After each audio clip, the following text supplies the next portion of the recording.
will not be streaming art. Tonight is a different adventure and one that I'm very happy to share with you guys. So, I love dolls and miniatures and stuff like that. Like, I built dollhouses. Like, I have 2 dollhouses out there in the main living space that I've built. Like, I didn't buy these things pre-made. No. I put them all together. I've put on the shingles and everything. Like, I put all the wallpapering inside. All of it. The whole kit and caboodle. I know exactly how much each one costs to make. I know exactly what kind of stuff was put in there.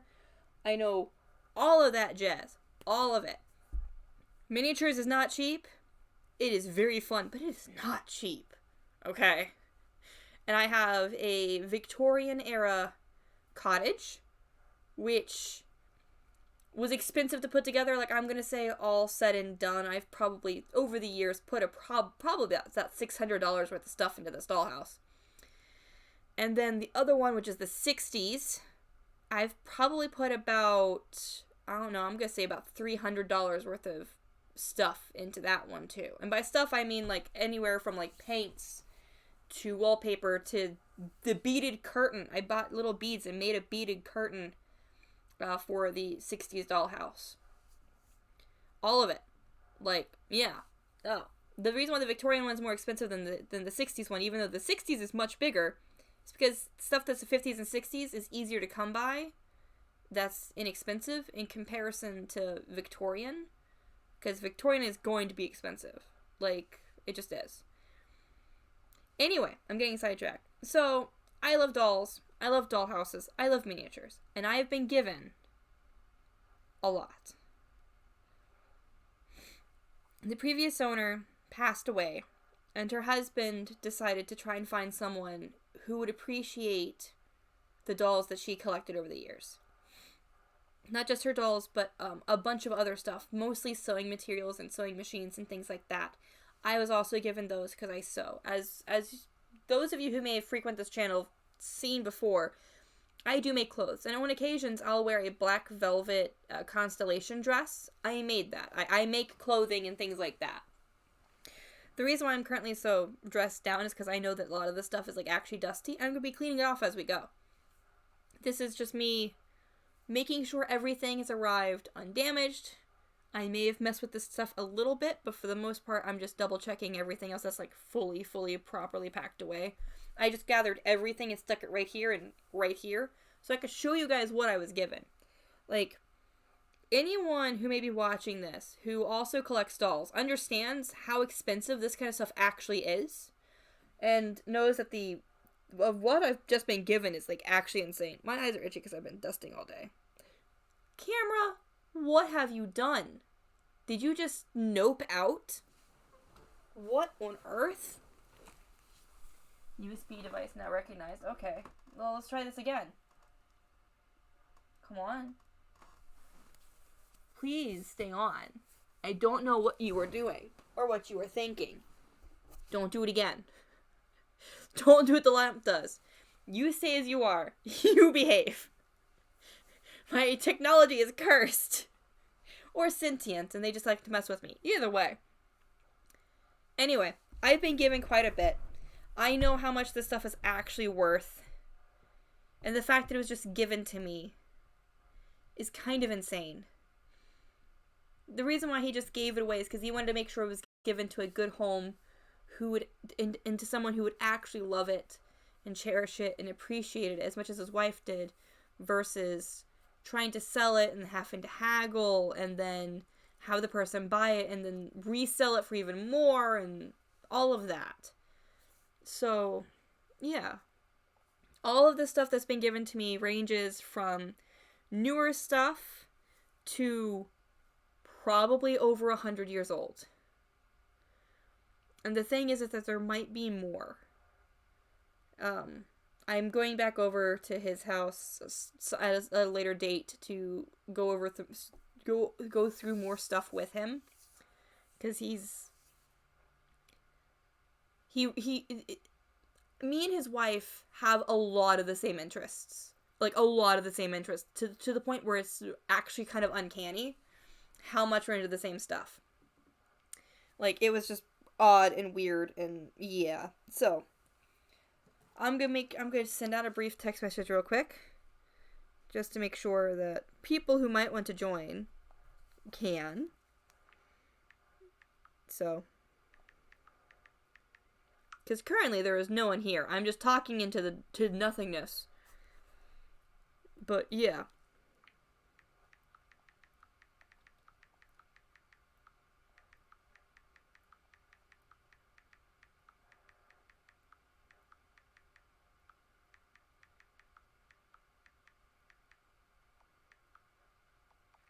Hmm.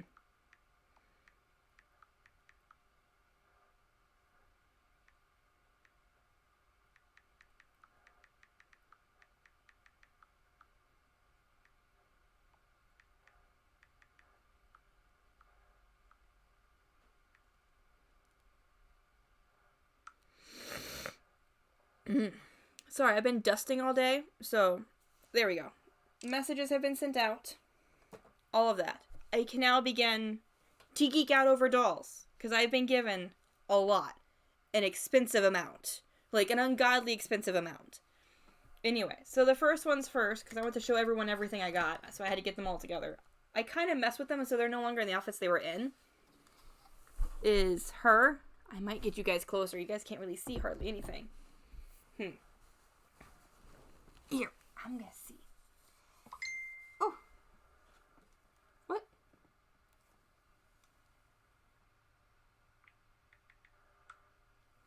Oh my gosh. Okay, so there might be more people joining in just a minute. I need to figure out what to put this computer on top of so you can see everything. Because, my god, there is a lot here. There is a lot here. But all I know is that everything, you guys need to see this. It's great. Oh. I need to figure out what to do. I might just have to put this table right here so I can, like, actually physically move closer.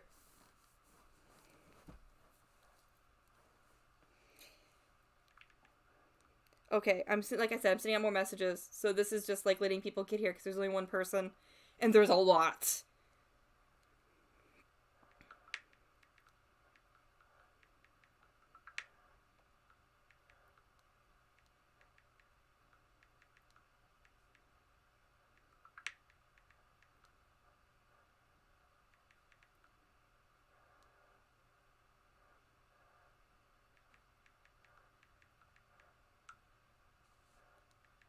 Okay.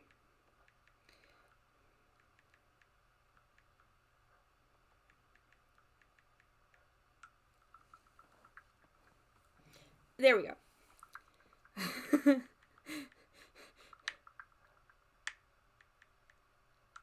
I'm currently live, so let's see. Yeah. Yes, there we go. Now I'm getting someone else in here. I'm getting my sister-in-law. She loves dolls, and I can't just not share this with the world. So I'm moving this table closer so I can... Here, I'm going to take off my shoes so I can move around freely back and forth because I'm probably going to be on the floor. Because I can't have the computer, because it's a laptop, on the table just in case if I need the space. Especially since some of the stuff might need to be cleaned off and the like. I want to be able to fully have the table in case I need it. This is an older table that is just in my room. But that is okay. That is okay. Whatever floats the boat. Anyway, so I'm going to be on the floor. I'm going to be on the floor. This is the only way to be able to have this and have the sheer amount of space on the table that is necessary.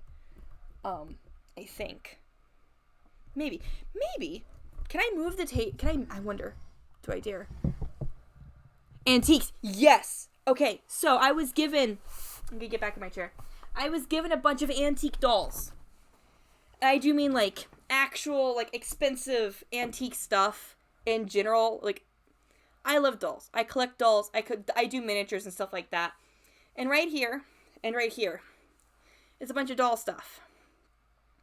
Some of the items range from, like, maybe about a decade or less to probably well over 100 years. So, yeah. Let me give me one moment so I can pull up chat because I can't see from this distance. Like, I just... Yeah, I'm trying. I'm really excited. I'm trying to get someone else in here. Okay. The previous owner passed away. So it was a husband trying to find a good home for his wife's items. So she was an avid sewer and seamstress. She loved knitting and crocheting and stuff like that. And she collected dolls and miniatures. And I do all of those things.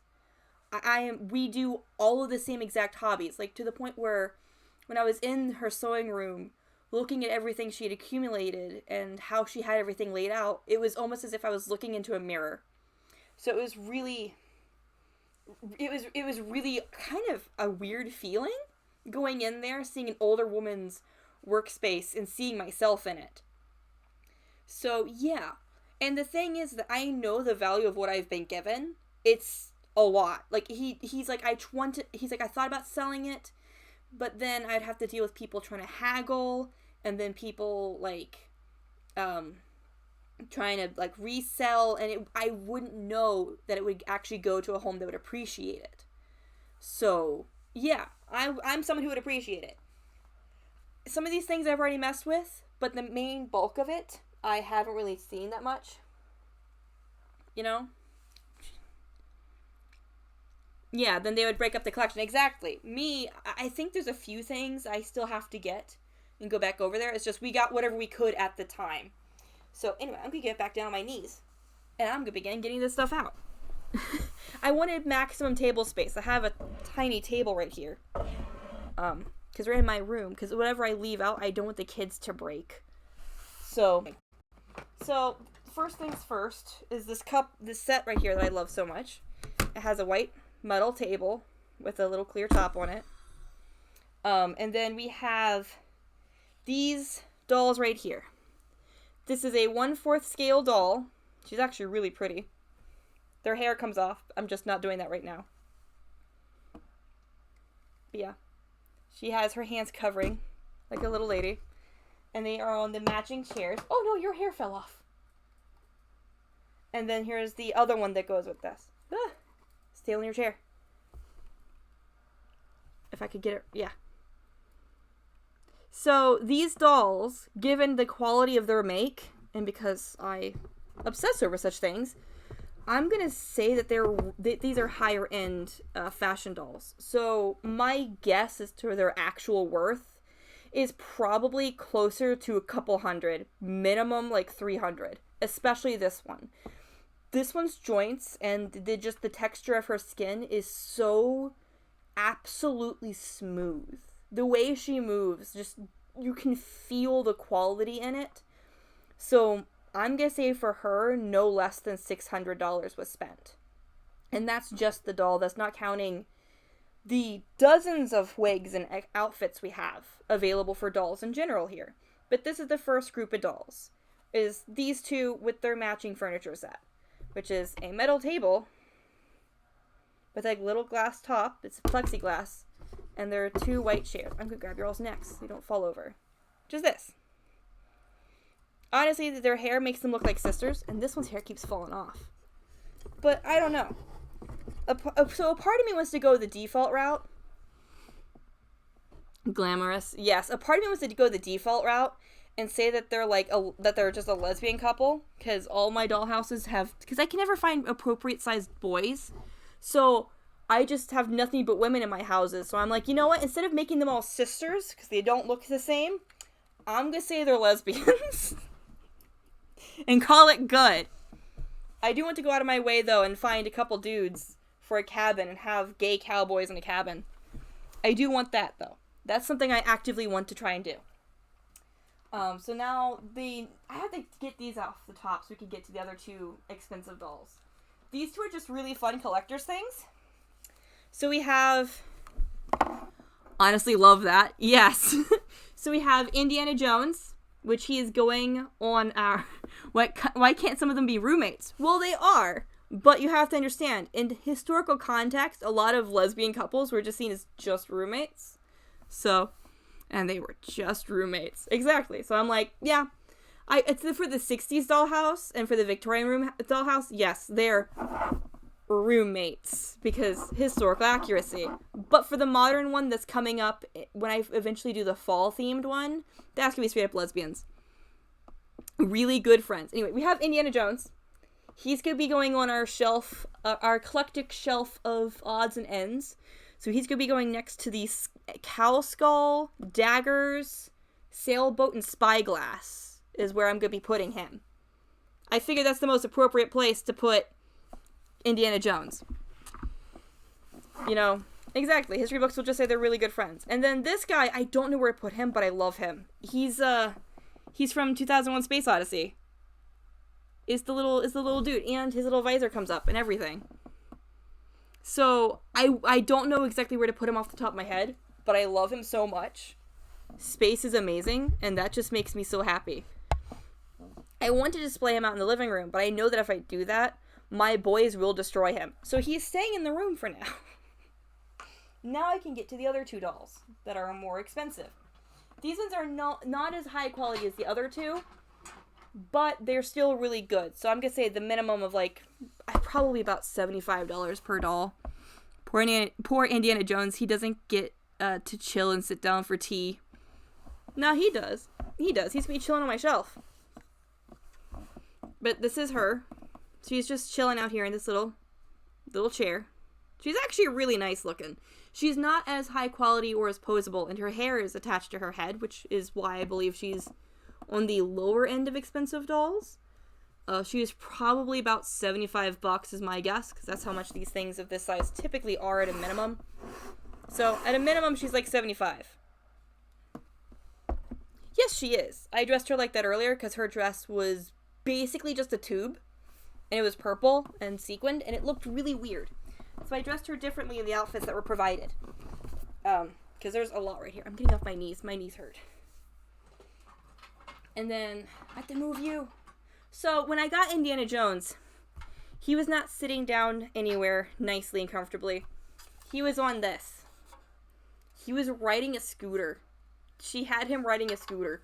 I took him off the scooter. I'm going to be using the scooter for something different. Because it just didn't fit Indiana Jones, in my opinion. But it's still a nice metal scooter. I might just use it for decoration in general. Because it's just a cool, nice metal scooter.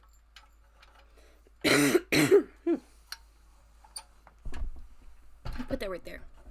Now I can get the last big doll. So there was 4 big posable dolls. And this is the last one. She's in a little black dress. Ooh, don't fall off.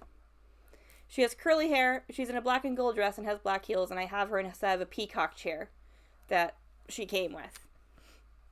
She's of the same type as the other one. Same size, same kind of positions. So these two are the lesser expensive ones. But they're still high quality enough to where no one would ever have any complaint with these. They fit all the same stuff. The only thing is that they don't have as many joints. So they don't have any wrist joints or ankle joints, but they have all the rest, basically. And their range of movement is limited, but they're still pretty good. And I think they're kind of cute. I do have to get her a different outfit, though. That chair would look so good in a sunroom. I know, right? So I'm going to have them up on top of a shelf that has a 1/3 scale sofa with a 1/3 size doll. Meaning this doll is 23 inches tall. And in between these two chairs, I'm going to have a wooden box that I made. I'm going to use that as a little table with a tea set. And they're going to be up there having tea next to the giant doll. Because the wooden chairs, I feel like, would look best with the wooden box. Let's put you guys down there. You can hang out and have tea with them at the little table. All of you guys socializing and having fun. There you go. There you go. All of you socializing. Now, the rest of the stuff inside this box is just general goodies and other things along those lines. And some of this is, like, actually antique. Like, here's one. Here's an example. This parasol. I am afraid to open it. Given the quality of the wood and how the actual fabric looks, this thing is at least 50 years old. But, given how the material, like the thread looks, it's probably older than that. considering the fact that it was kept in a very good, it was kept in a nice location and taken very good care of, it could very well be like 70 or more. So, yeah. It's lovely, though. I do want to put it somewhere. Exactly. No, there's a lot of stuff that's, like, actually antique proper in here. This, for example, here's one that's been kept in wonderful condition. This is an antique. They don't typically make these this size very often anymore. And there's an actual year. I don't know if you can see it very well. It's on the bottom. It's not showing up. There's a year down here that puts this chair at 1957. So, yeah. I know it would look so good in its open state, but it's so old that I don't want to break it. I'm afraid that if I open it, I might break it. Or even cause the fabric to stretch too much and then fray. So, is that chair all wooden? Even the thin sticks? Yes, it is. All of it. This entire thing is wood. And the bottom of it says it's from 1957. So, yeah. It's a beautiful chair. The entire thing is wood. It's gorgeous. I'm trying to figure out which doll to put it in. To put in it, because it's so pretty that I can't not display it with somebody sitting in it. It is. You can tell by the way it feels that this is a high quality little chair right here. I'm gonna put the little umbrella right there. I'm being very careful with all this stuff. I know it may not look like it. It may look like I'm just manhandling everything, but I'm not. So in here's just a bunch of like random Barbie stuff, like a flashlight, a backpack, little knife, and a gun. But it's a toolbox. And then right here is a Craftsman toolbox that has nothing in it. So it's like little tins. I got little tins. But they were still able to bend it and shape it. Yeah.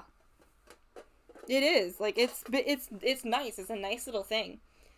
Let's see. We have this clock inside this box. Nice little grandfather clock of sorts. I'm going to put that up there with them in between the chair. In between one of the chairs and the sofa. Because that just makes sense. Like, if I'm making it like an actual like little living room on top of that shelf, why not? This is hilarious. This is one of the funniest things in this entire box, and it has killed me every single time I've seen it. John Travolta from Pulp Fiction. Like, it's hilarious. It's funny to me. You want a whole antique room that matches the clock? Yes.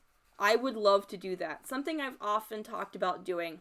If I ever become wealthy enough to do this, if I ever was ever be able to have an art studio, I want 2 walls. One wall full of nothing but art, and another wall that's just a giant dollhouse wall, with each room being different for different dolls. Mail my boyfriend back to me right now or else. No, he was in some old lady's cabinet. So, but yeah, no, he's fun. Somewhere in here. Is it in here? It might be somewhere else. He has his hat and cane from the movie that you only see once, and that's while he's walking in somewhere and then taking his hat off and looking around. Yeah. Here it is. Here's his hat. Here's his cane. He has the full get-up. It's funny. I'm totally kidding. That's the most random piece yet. No, seriously. No, this is not the most random piece. In fact, I'm about to show you the most random piece, because he's the one that's the funniest part of this particular box. But he's not the most random piece. Oh, no. Oh, no. See, these ladies down here have a boyfriend who has never been taken out of his box and never been dressed. He's completely like as he would be if you were to open the box, which is naked, because all dolls come naked if you're buying like a high-end expensive doll. Okay? His box is right here. Okay? I want you to take a random guess. What is inside of this box? What 18-inch doll is inside of this box? I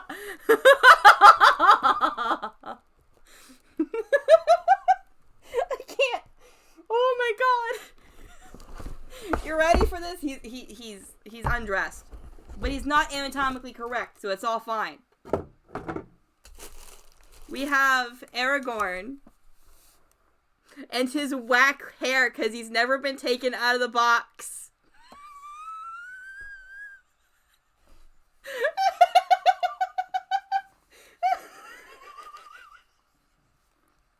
So, like, no, the thing is that he needs to be wetted and then, like, intentionally brushed down for it to look right. It's just he's been inside the box for so long. But the thing is, I opened this today, right? I opened this today to look at him briefly.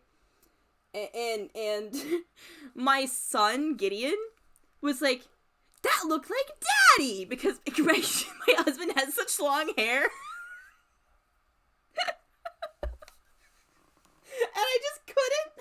I just started laughing hysterically because his hair is so crazy right now that he looks like my husband.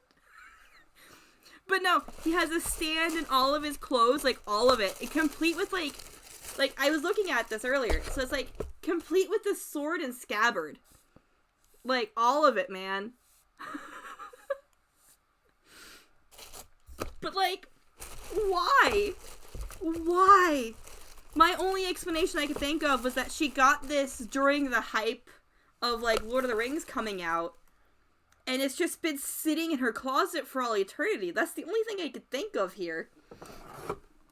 Especially since I couldn't find any dates on it. It's just like... That's the only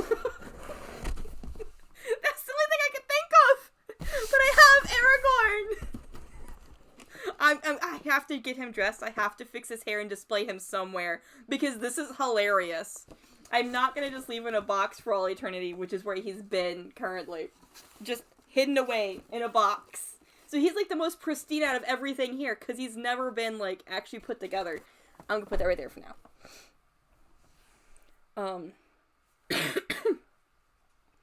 What is Aragorn going to wear? It comes with clothing. It has his entire get-up from, like, the movies and everything. Like, it has his sword and the whole 9 yards. So he's gonna be wearing that. Leave him naked with just the sword. That would be hilarious, wouldn't it? Oh, my sinus. I was dusting earlier today, so I'd have a clean place to put all these dolls later. After the stream, I'm gonna be, like, organizing my shelf and putting them up, so I was cleaning everything earlier. And my sinus has been going nuts ever since. But that's okay. We're almost to the bottom of this particular basket. Okay. So we have goodie bags and stuff to go through that those are my gloves. I think they fell in there. Okay. And I was just getting everything together. So we have a ton of stands. Doll stands galore. I'm gonna get these out of the way. So I can see if there's anything else in the bottom here. We can make Aragorn wear a cowboy hat with all the rest of the outfit. He could be completely naked except for the sword and the hat. That's what could be going on. You know, that'd be hilarious. Let's see. So we have a bag of goodies and another bag of goodies. And these bag of goodies I will need to be going through very carefully because I need to double check to make sure nothing was broken because there's glass items in there. There's like antique super tiny tea sets in there. So, let's see. Okay, so we have another sword and a pair of glasses. But we have another little sword. This is like Barbie sized. I don't know who this is supposed to go to. Because I didn't see a doll for it. But there's a sword. There's baskets. And a teddy bear. I'm here if that's the look you're here for. Wonderful. Alrighty. I think, yeah, no, the only thing else in here that's, like, noteworthy is the fact that I have a bunch of shoes. Everything else is, like, just jewelry stands. Oh, here's something. This is 1/12 scale. Meaning it's super tiny, if it will focus. Oh, it's not going to. I'm trying. Do I have to back up a little bit? Anyway, it's a cheese board with, like, cheese, biscuits, grapes, and wine. It's delightful. The sword could belong to any one of them. Yeah, it really could. Like, who knows? There were several Barbie-sized characters. No actual Barbies, though. Just Ken dolls, basically, or like there was Indiana Jones. There's the astronaut. There was a Nazi that went along with the Indiana Jones that I have since dressed differently because I do not support Nazis. The redhead in the jeans could secretly be a swashbuckling rogue. No, seriously, she could. It could totally belong to her. Anyway, so I'm gonna put everything else. I'm gonna put most things, not everything, but most things back inside this box, so I have room for the box underneath of it. So the box, actually, no, I'm gonna open these and show you what's inside of these little boxes real quick. The ones that matter, anyway. The ones that matter, because some of this stuff is like pointless. But I'm not opening the antique, and I need to open this and put this where this goes. I'm not gonna open the bag until I get the other bag, because there's two bags. The box directly beneath this one is entirely antique. Like, we're talking, the youngest items in here is probably from the 70s. Okay, like, it's old. The stuff in the one right below here is old. The stuff up top is newer, in essence. Like, some of this stuff is new. Like, I'm assuming that the one doll, the one super high quality out of all of them is probably within the past decade.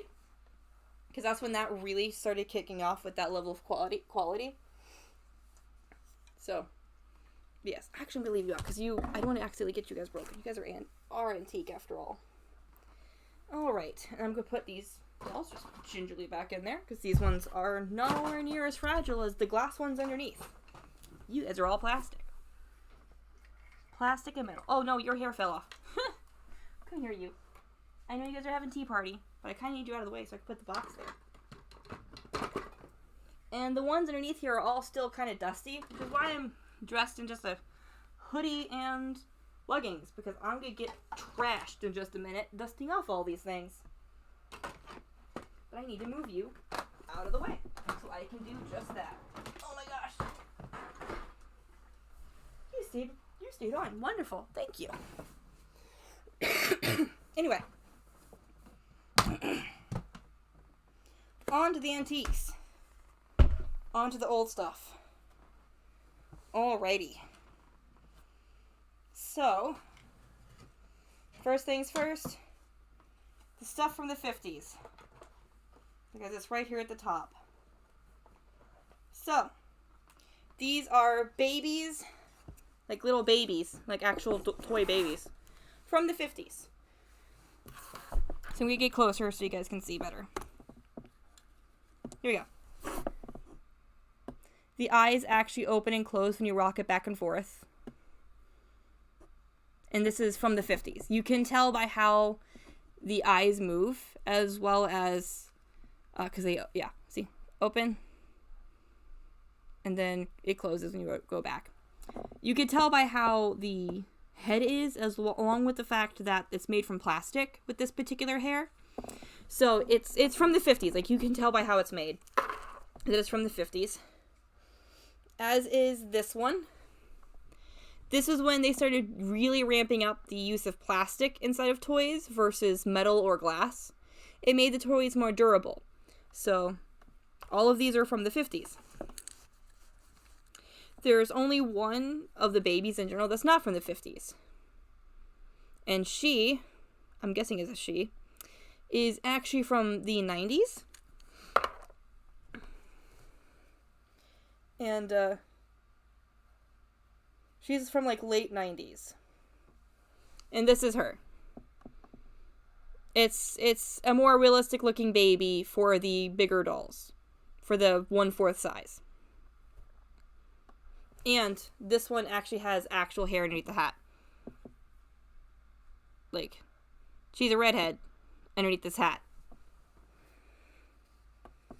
So, yeah. And then they all came on this little pink bed.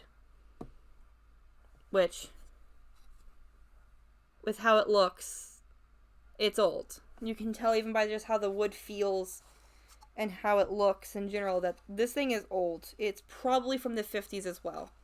It's more durable than some of the other pieces, which is why I know it's not as old as some of the other ones.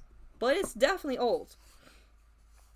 Given the little flower on the end here, like there's that little flower pattern, was quite common in the production of kids' items during the 50s and 60s, so that's why I'm assuming that it was around this time period. Because, yeah, as someone who collects this kind of stuff, I try and pay attention to, like, which time period things are from, so I can treat them with respect and be sure I don't accidentally break it. I'm going to head to bed. These are all so cool. Thanks for sharing. Yeah, no, of course. And I hope you have a good night's rest. After all this, I'm probably be setting things up, and I'm only going to be streaming for as long as I have stuff to show. Because after this, I have to actually figure out where to put it. This is me just making sure all of the stuff is, I guess, not broken. Yeah, good night. Anyway, back to this. This is another one of those chairs. Same thing, same dealio. Also antique, but bigger. Because this one's for a very specific doll. Actually, a set of dolls. Like, it was 2 different dolls. Because they had them seated inside the same seat, so it was a larger seat to accommodate both of them.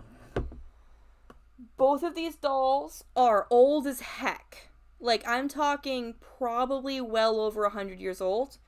This one doll, it would not surprise me if she's from the 1910s, if not even earlier. Like, it would not surprise me if it turns out that she's from, like, sometime in the 1800s. It genuinely would not. Especially with how she looks. I'm gonna get her out right now. Trying to be as gently as I can. Oh, your foot's stuck on something. Come on. There we go. Because I don't want to accidentally break her. She's already looks so fragile. That's why I brought these. So I can gently wipe the dust off because they're dusty. Without damaging her. I know it's a fluff sock, but it's gentle enough where it's not going to damage anything. And she can get a little bit of a cleaning done. I need to find my actual, like, super soft stuff. Where's my brush? So I can get the little creases in her shoes, and then I'm going to show you guys. She has real leather boots, and everything about her, to me, screams early 1900s to mid to late 1800s. So I'm going to put your chair right there so I can get closer. But this is the really old doll. With how she's made and how her everything looks, she is old. She is old. Given how weathered the fabric is and how fragile this is in general, and given how yes, it's very old. And given how simple the face is, and how simplistic everything was and is on it, along with the actual cracking of the glass underneath because it's so old. Yeah, there's no way this thing is like, what are the hard bits like the head made out of? Just older plastic? This is porcelain. It's glass. It's porcelain glass is what this is made out of. Even her feet, but her feet are protected by leather boots. Which I don't know if the boots are from the same time period or if she put them on there to protect them. I don't know. All I know is that this doll, there's no way that this doll is at all from any time period past the 20s. There's no way. 20s is the absolute latest that she could possibly have been made. Like I said, she's probably closer to probably 1880s. Is my opinion and my best guess. Given how everything is and given how well she was cared for over the time. How do you even put on boots on a doll like that? Are the shoelaces functional? Yes, actually. Which is why I'm assuming that they are old. Any shoes like this that are made modern days, that are boots like this, normally have a zipper somewhere on them. Or some kind of other fastener. This does not. So, given the fact that the dress is literally sewed into place and how it's sewed, the dress itself, like, there is no, everything on this doll is hand-stitched. The dress is hand-stitched. You can tell by looking at the seams of the doll itself is hand-stitched. The porcelain head is obviously extremely old. There's no way that she's not over 100 years old. There isn't. There is no way that this is not the doll that our great and possibly even great-great-grandparents could have been playing with. Like, a doll from that time period. So I'm going to put her down, because I don't want to accidentally break her. And I'm going to get out the other doll that is old as heck. So this doll is actually even older. This doll is guaranteed to be from the 1800s. And I mean, like, probably no. There's no way that this is anything past 1850. Velcro started to be mass-produced in 1951, exactly. The doll I'm about to show you, there's no way this doll is made after 1850. There is no way that this doll could have been. Given how everything is made on her, given what her parts are made out of, and how her face is done, there's no way that she is at all after 1850. There's no way. And this is her. She is quite dusty, but I'm afraid to mess with her too much because of how old she is. Like, this is her. She has wooden feet, wooden hands. The only porcelain on her is her head. You could tell that she is stuffed with sawdust and cotton, which was a common filling at the time. Everything, once again, is hand-stitched. Every single aspect of it is hand-stitched. Given the face and how everything is chipping and how it all looks, this is a really, really old doll. Like, if this thing was in perfect condition, it would be like museum quality because of how old this thing actually is. It would surprise me if it was any time past the 1850s. The reason why I say 1850 specifically is because in 1860 is when they started actually having a commonplace dolls where instead of like wooden limbs or whatever, all of the limbs had porcelain to match the head. So that's why I placed the one doll in around 1880 because that became commonplace. But before then, your limbs were wooden and the head was porcelain. If you were poor, all of the limbs and the head would also be wood. But if you had some decent amount of money, the head would be porcelain. So, yeah, she is old. Also, given how the dress looks fashion-wise, yeah, she's 1850. They were both sharing the same chair. So, I'm going to see if I can have them how they had them inside this giant chair. Because they had it to where she was in there first. Because she does not like to bend. She doesn't. She's so old and so full of sawdust and cotton that she does not like to bend. And then they had her kind of keeping her in place. They're having them share a chair because one just cannot sit in a chair otherwise. Because of how old she is and given what her stuffing is. And it kind of makes them look like they're cuddling. Yes, it looks... You can't tell... Hardly. Does the wood look aged, worn? I didn't get a good look at it. It does. It looks very aged and very worn.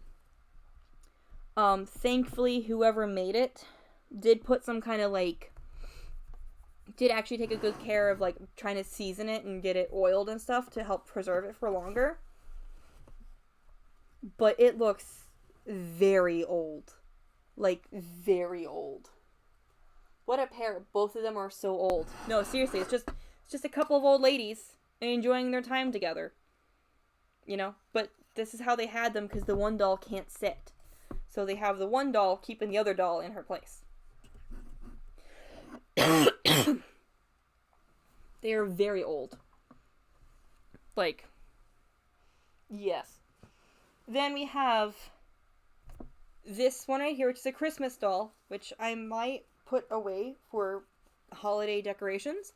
This one's probably more modern because it looks like it's from just a general Christmas set. But she's still pretty though. I'm probably gonna put her away and bring her out for Christmas because otherwise it's just random to kind of have a Christmas doll out and about. But she's just a generally nice little Christmassy doll. I'm gonna get the brush and brush you off. I'm not afraid of breaking you any. Like, you don't seem to be... Like, you seem to be like you're from the 70s. Like, that's why I'm like, I think she's from the 70s, given her how she's made and the fabric used. Like, yeah. She's probably from the 70s. But the other two, no. There's no way. There is no way they're from the 1900s in any capacity. Like, no. The varnish was retouched, finished throughout its lifetime. So do I. It feels like it was. It feels like either she took really good care of it or the person before her did. I can't tell what's Christmassy about her. She has the red and green color scheme. She has holly on her little thing. She's Christmas. And she's covered in poinsettias. So she's Christmas. So I'm probably going to put her away and bring her out for Christmas. This is the other bag of antique doll stuff, miniatures that I have to look at. But right now, this is just a random chair. Did not have anything in it. Just a random nice little chair. Honestly, it's a really nice little chair. Wiping you down too, because all this stuff was so dusty. And we didn't want to because I was helping bring it down. We didn't want to mess with it too much right then and there while bringing it down, because of how dusty everything was. So, nice little chair. And then, up next, I have to get her chair out. We have another doll. It is an African American, and she is holding her baby. And she is beautiful. Like, she is an actual gorgeous doll. She's not porcelain. She is ceramic. Which makes me think that either she's fairly recent, meaning within the past 30 years, or she's from a very specific point in time. But given the quality of everything, I think she may be more recent. But then again, she could also very easily be from the 50s or 60s, because that's when using ceramic instead of porcelain kind of became mainstream when it came to mass producing certain dolls. If you were trying to make a cheaper doll, ceramic was more affordable than porcelain, because porcelain you have to get the mixture just right. So that's why I'm like, if she's not recent, she's from them. But basically, her entire body is either cotton or ceramic. Does your baby come off, or is your baby attached to you? Your baby does come off. Okay. Because I didn't put you inside the box. I'm going to show you off, put you in the chair, and then show your baby off. The only thing that actually has form to it is the ceramic. Everything else is just very loose fabric. I'm going to dust her off real quick because she is very dusty. She is quite dusty. I use a paintbrush to try and get all the nooks and crannies.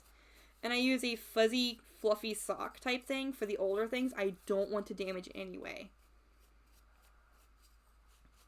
But, no. Actually, given the fact that there's no stuffing, this is old. So I'm going to guess this is probably from the 60s then. If it was anything newer, there would be stuffing in her arms and legs. But since there isn't any, she's probably from the 60s. Alright, I'm going to get her closer now. So this is her. She has a ceramic head and body, ceramic hands, and little ceramic boots that actually look quite nice. Yeah, that way you can see the side. You can see little detail on the boots. Yeah, no, everything about her is sculpted. She's a gorgeous doll. Everything about her is sculpted. So, she is lovely. And her baby has the same amount of detail, too. I'm going to put her inside of her chair, because this was her chair. She sat in this chair for all those years. I'm going to put her back now. Okay, come on. I'm just trying to get you back in your seat. And then right here is her little baby. That matches. Oh, I need to dust him off too. Your little face is so dusty. It's either he or she, I don't know, has the same level of detail with their hair being sculpted. So I'm going to leave their little hood down to show you. But they have little ceramic feet and everything too. And here's the little baby. Yes, she looks very antique. She has such a strong sense of identity. As in, she doesn't have a generic doll face. Exactly, she doesn't. But they're both ceramic. Like, they have the sculpted hair, the sculpted fingers. Instead of shoes, like their mama, they have like actual little toes. Like, the whole thing is sculpted. So either this was like a custom thing for someone, or this is old, back when they still had to make every doll pretty much individual and unique. Yes. They are definitely meant to look more like real people. I thoroughly believe that.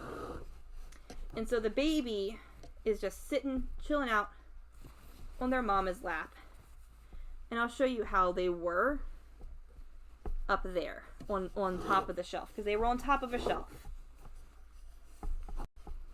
Okay, come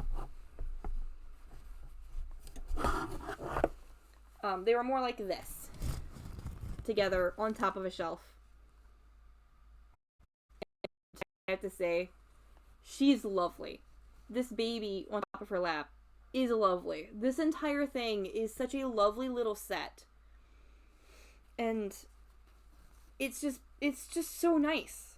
Like, I don't know. I would love to find out her name, if she has a name. Like, whoever made her gave her a name.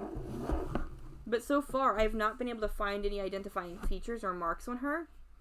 And the husband who gave me this didn't know if his wife knew her name or not. And he doesn't know if she had anything written down about that or anything like that.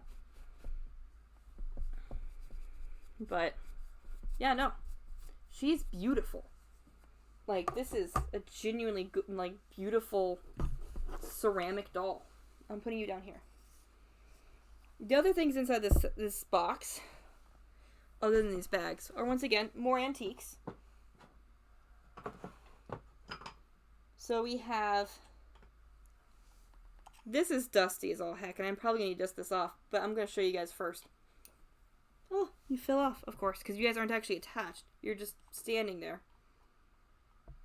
So this is a toy for your dolls to play with as a kid, because as a kid, your dolls have toys. Your toys have toys, if you're a little girl. No, one of them fell. Anyway, I'll find that in just a minute. Yes, I am. This is a Noah's Ark. It has giraffes right here. Inside there are cows and sheep. So, right here is Noah. Noah's wife just fell. Oh, Noah's wife, where did you go? There you are. There's Noah's wife. Anyway, we have a little Noah's Ark. I am very excited, man. Gauging by how this little Noah's Ark looks and how the wood itself feels, this is old too. Like, it's old. You can tell by how the wood feels. It also looks really weathered. Like, especially when you open it. Yeah, you can tell. You can tell it's old. Yeah, that's definitely enough room for 2 individuals of every species of animal. Yep. Really, seriously. But there are 2 giraffes. There's 2 people. There are 2 sheep and 2 cows. That is what's in here. So, and then they all fit inside, and then you close the top. It's just a little teeny tiny wooden Noah's Ark. Oh, I'm gonna dust this off real quick. Because, like, yeah. This was all on top of a shelf that was in her bedroom. Because she kept her fun collection, which was the last box, inside of her sewing room. And then all of the expensive, hard to find, rare antiques in her bedroom on top of this cabinet she had. So, yeah. This is the first tiny thing from here. That is not, this is a steamer, by the way. This was sewing related. It was just we need to find a spot for it. And I wonder what the paint looked like originally. It must have been more colorful. No, it really must have. From what I can tell, the colors used were like a dark blue and a bright red and yellow. So, alright, BRB. No, man, take your time. Then we have, this thing is old. You can tell by looking at it that it probably belongs in, like, yeah, no, this thing's old. This is a teddy bear. Like, I wish I could show better. I really do. If you guys could see this. Like, it has metal pins keeping everything in place. The fabric is so old and so worn that it's, like, literally falling apart, basically. Like, I'm afraid to move the joints too much, which is why I keep trying to, like, keep that from doing. Because I don't want it to break. This thing is old. This looks to be probably from the 40s. Yeah, no, it may not have been mass manufactured. Like, this thing at a minimum is probably from the 40s. Given the fact that it does have plastic eyes, which started becoming popular in toys around the 40s. That's when they started using plastic in general for the manufacturing of toys. It just wasn't the common practice until the 50s. So, yeah. So the plastic in the eyes makes me think that it may have been 40s. The next thing is this. The wheels are super old and kind of rusted, but thankfully his fur is relatively intact. And it's a bear on wheels with a pull chain. He's silly. I don't know what to name him, but I like him though. He's a very silly bear. But his wheels are kind of rusted. So he's kind of cute. And then the other things inside this box are... I'll have to get those. I'm so glad nothing in this box was damaged. Everything seems to be in 100% good condition. So we have teeny tiny doll candles. And then we have a washboard. So, yeah, that's what we have in there. The Bearmobile. That is exactly what he is. He is indeed the Bearmobile. The other things on top of this cabinet that I can now show you guys now that this is... Now that we can move some of this stuff around a bit. Right, because there's the candles, there's the washboard, and other things along those lines. But there is an actual cabinet that was on top of the cabinet. And these bags of stuff that was inside the cabinet. She used this cabinet to display doll dishes and other things like that, and then to shove all the excess inside of it. So she had a place to keep her extra little decorations and stuff like that. I have an actual box. She did not have an actual box as far as we are aware. So, the cabinet itself is right here. This thing feels old. Like, the wood feels old.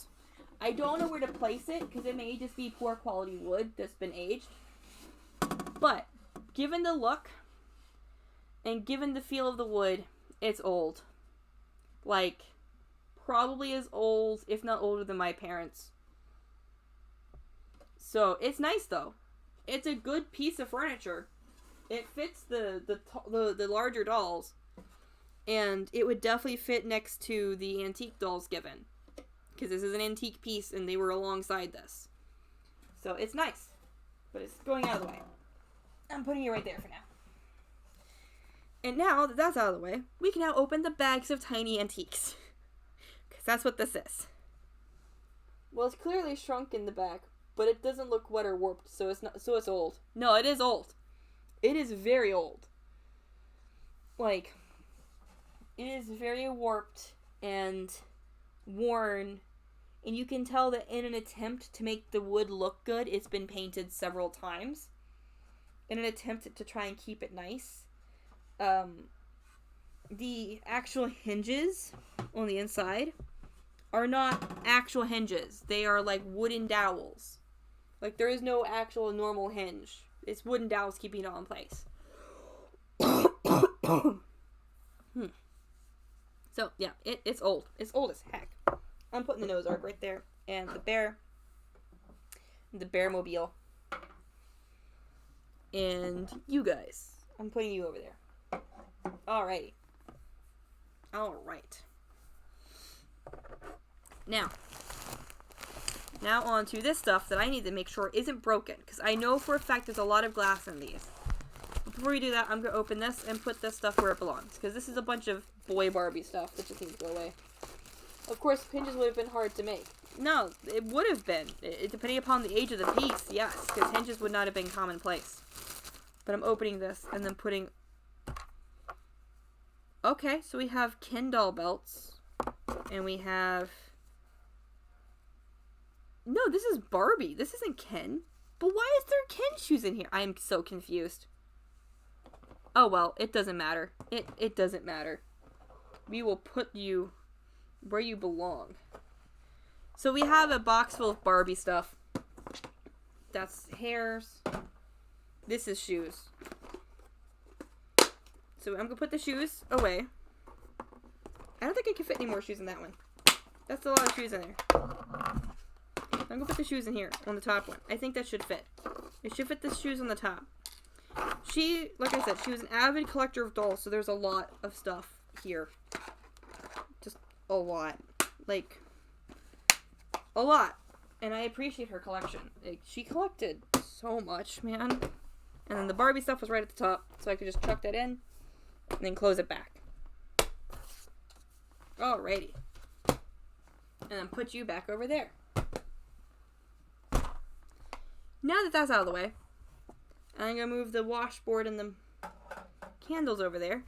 Now we can open these and make sure that everything here is intact. Because there are several porcelain pieces and tea sets and things like that in here. And I just want to make sure everything made it. Okay, so this is just metal. But this is cool. You probably wrapped it to prevent it from breaking anything. It is a miniature meat grinder. Like an actual... Like this moves. Like this moves so you can clamp it to stuff. And when you move, the actual thing on the inside moves.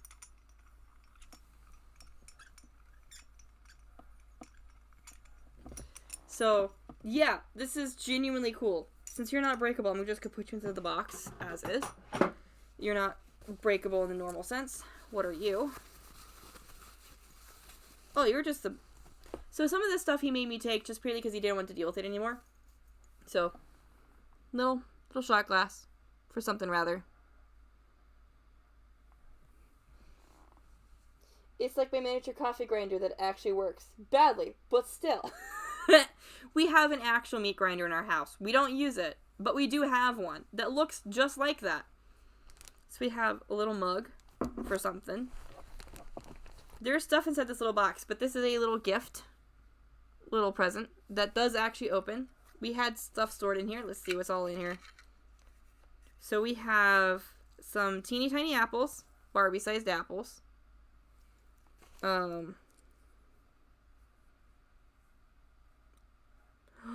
Is this... Oh my god. This is like a tape measurer. This is like an honest to god tape measurer. But it's tiny. What? What? No, it is. Can I open this? No, this is a freaking tape measurer.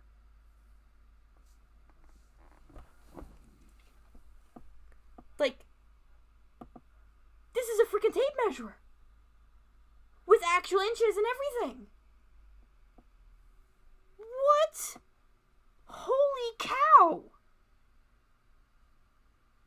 Like, okay, when you hold it like that, okay. So it measures up to 8 inches. Like, that's insane.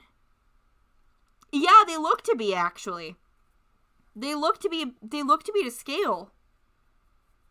Like, as actual, like, yeah. They look to be. Here. I'm gonna go get and measure this with this stick real quick. Because I have yardsticks. I'm gonna be right back. I need to make sure this is actually accurate, man. Because if it is, this is like mind-blowing.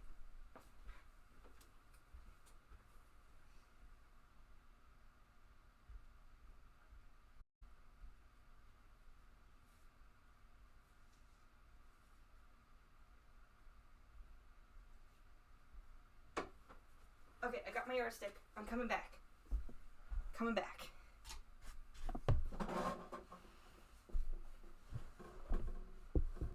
Okay, I'm just trying not to knock anything over. Okay. It looks to be an actual inch. Let's see if it's an actual inch. Because if so, this is incredible. It's so tiny. It is! Oh my god, the inches are accurate. It does actually add up to 8 inches. It's a tiny tape measure that only adds up to 8 inches, but the inches are accurate. What the heck? That's insane. I was just trying to figure out what it was. I was not expecting that. And then you just roll it up like this. Oh, I'm so glad I decided to inspect this. Oh, that's so cool. That is so genuinely cool. Because, like, you roll it up with that, but then you hold it in the middle and you pull, and that's how it opens. You hold it in the middle and then you pull, and then you hold the middle and you wind up from the sides. It's how it's used. But it can only measure up to 8 inches. That's insane. I don't know why you would ever need this. But that's insane, though. The side of it says... What does the side of this say? Oh, that is tiny.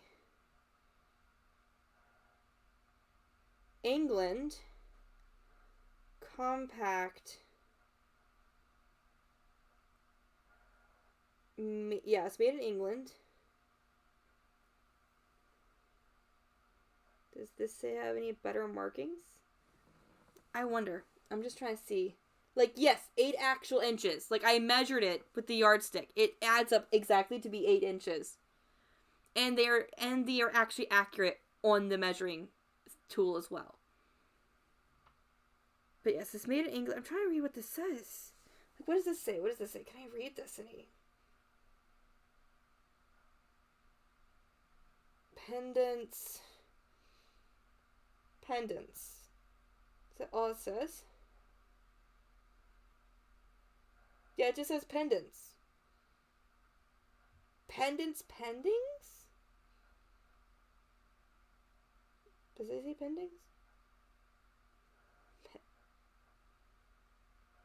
Yeah, pendants pending is what this says. Compact, pendant pending, made in England. And this on the side says 1-1. I have no idea what that means. Like, this is cool. I'm gonna leave this off to the side. Like, this is genuinely... I'm gonna look that up later. Because I've never seen or encountered anything like that. So I'm gonna leave you right there. Because that is cool. So we have just, after that coolness, 1/12 scale tiny metal horse. This is really tiny. I need to get close. It's a tiny metal horse. This thing is metal. And it's tiny. And it's a horse. And then we have ironing thing. And it's tiny. And it is metal. And then we have a porcelain cup. Which goes to one of the tea sets we found. But, yeah. Anyway. So, that was it. That's right there's what's inside this box. The gift. That thing's cool. I'm going to look that up in a bit. Anyway. So, there's that. Let's get the paper towel out of the way. Train set, which is actually a Christmas ornament, so it's not anything too special. It's just a generic wooden Christmas tree ornament. That's a train. She was using it as a toy to be displayed. It's like along with the Noah's Ark, which makes sense, honestly. It checks out. These are cool. You can technically use these as real candles, but they're not going to last very long. And it's miniature candles, like actual... You can use them as real candles because it's real wax on real candle wax, like candle wicks.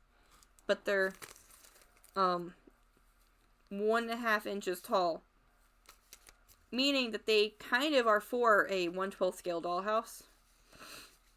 If you have one of those bigger candelabra things that require the taller sticks. Or a 1/6 scale dollhouse, which is Barbie size. So, yeah.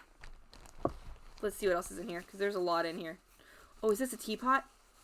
No, this is a lid for a teapot, but this is a gardening pan. Like a gardening pail. That has a dragon on it. Like, here, I'll show you this side. I'll get closer and see if we can do it. has like a it has like a Chinese dragon on here. There's a whole tea set that's like this too. I didn't realize that we had a little thing, because I know that the plate for it is right here. Yes, here's the plate. Here's the plate for it. Okay. There's glue on here. Did she try and glue it in place? Is there glue on the bottom?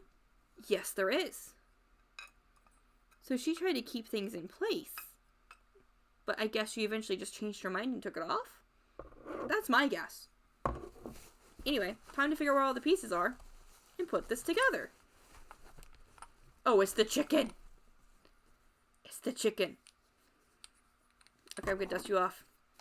So, anyone who's ever been to an elderly woman's house, and or just a boomer's house in general, knows about these porcelain chickens that open up and they keep stuff inside of.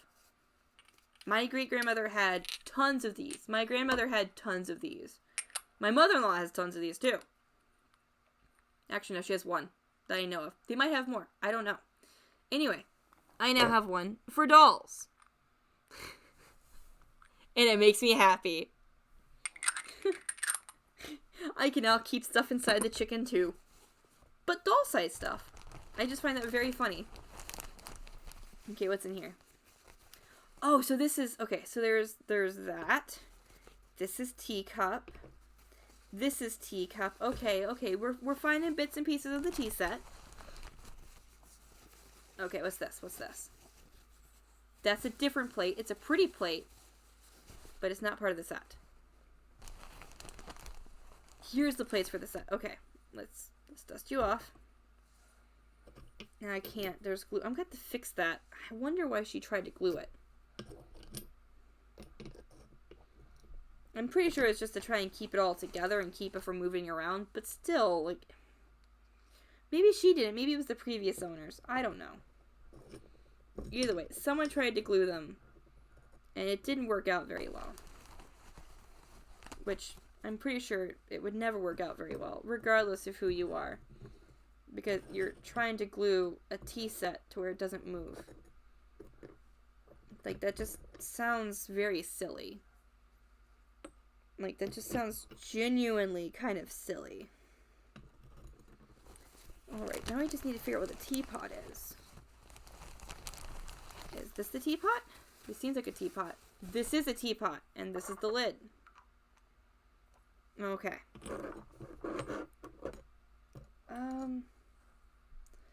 I would love to put the little gardening pail with it, but it doesn't, but that right there would be kind of crazy, so I'm not going to. So let's figure out the best way to organize this tea set so I can show you guys the tea set. It's 1/4 scale, meaning that the dolls who look, which is why the one dolls can easily have like actual tea and just have grand old time and everything be fine and dandy. There we go. Everything fits on there nicely. There you go.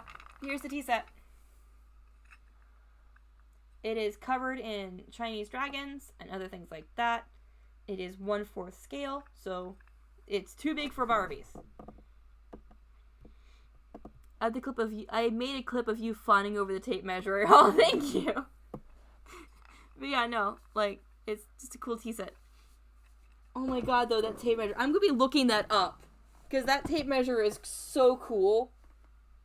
It's so cool. Like, I've never seen anything like that. That is insane to me.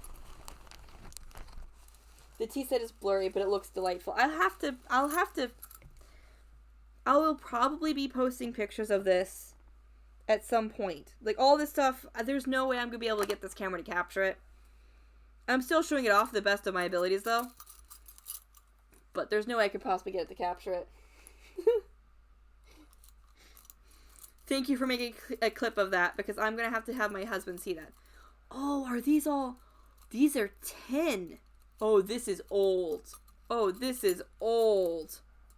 Because this is 10. And it's made in Switzerland. Oh, yeah, it's old. Okay.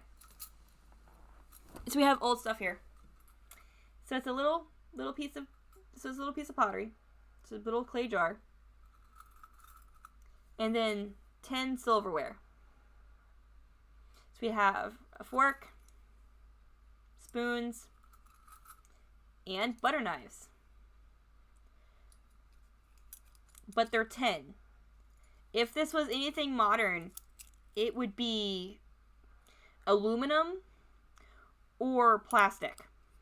So this is old. The fact that it's still 10 means it's old. Like, dang. What is that illustration on the jar? A turkey? It is a... I actually don't fully know. It could be a turkey, honestly. But it kind of resembles like a flower. Here. Like, it kind of resembles a turkey, but it also can resemble a flower. Like, it's just weird. It's a weird design. It's cool, though. But it's an odd design that I can't fully figure out myself. A little pretty blue plate. Like one of those decorative plates that your grandma has on the shelf that no one can touch. Oh, this is big. What are you? Oh, you're just a teapot. It's just a general teeny tiny teapot. It's a lovely little teapot, though. It has cranes on it. I know that my camera is terrible, but it has cranes on it. It might be a moth angel. It could be, honestly. Like, I can't tell what it is. It looks almost like a bug, but it also looks like a flower, and it could kind of be a turkey, possibly. It's odd. It's pretty, though. This one is covered in moths and cranes. Like, you can actually see... Here, I'll see if I can get close, because you're a moth. There's moths right here, and then some back here, too. Like, can you see? Or, I think you can see these ones up here a bit better. But, yeah. Yeah. It's covered in moths. And cranes. And flowers. And it's pretty. I like this little teapot. That's a nice little teapot. I wonder if there's teacups for it anywhere, because I wasn't the only one wrapping stuff. So these are plates. So you have a simple white plate with just wheat on it. Another simple white plate with wheat on it. And another simple white plate with wheat on it. Wonderful. A lot of wheat plates. Alright. Oh, this is a tea set. This is a tea set I wrapped because I kept it together. Are you the one that's missing the... Yes, you are the one missing the cup. Okay, let's put you together. Let's put you together. You were the teacup with the plate that doesn't belong to the set that was on there for seemingly no real reason.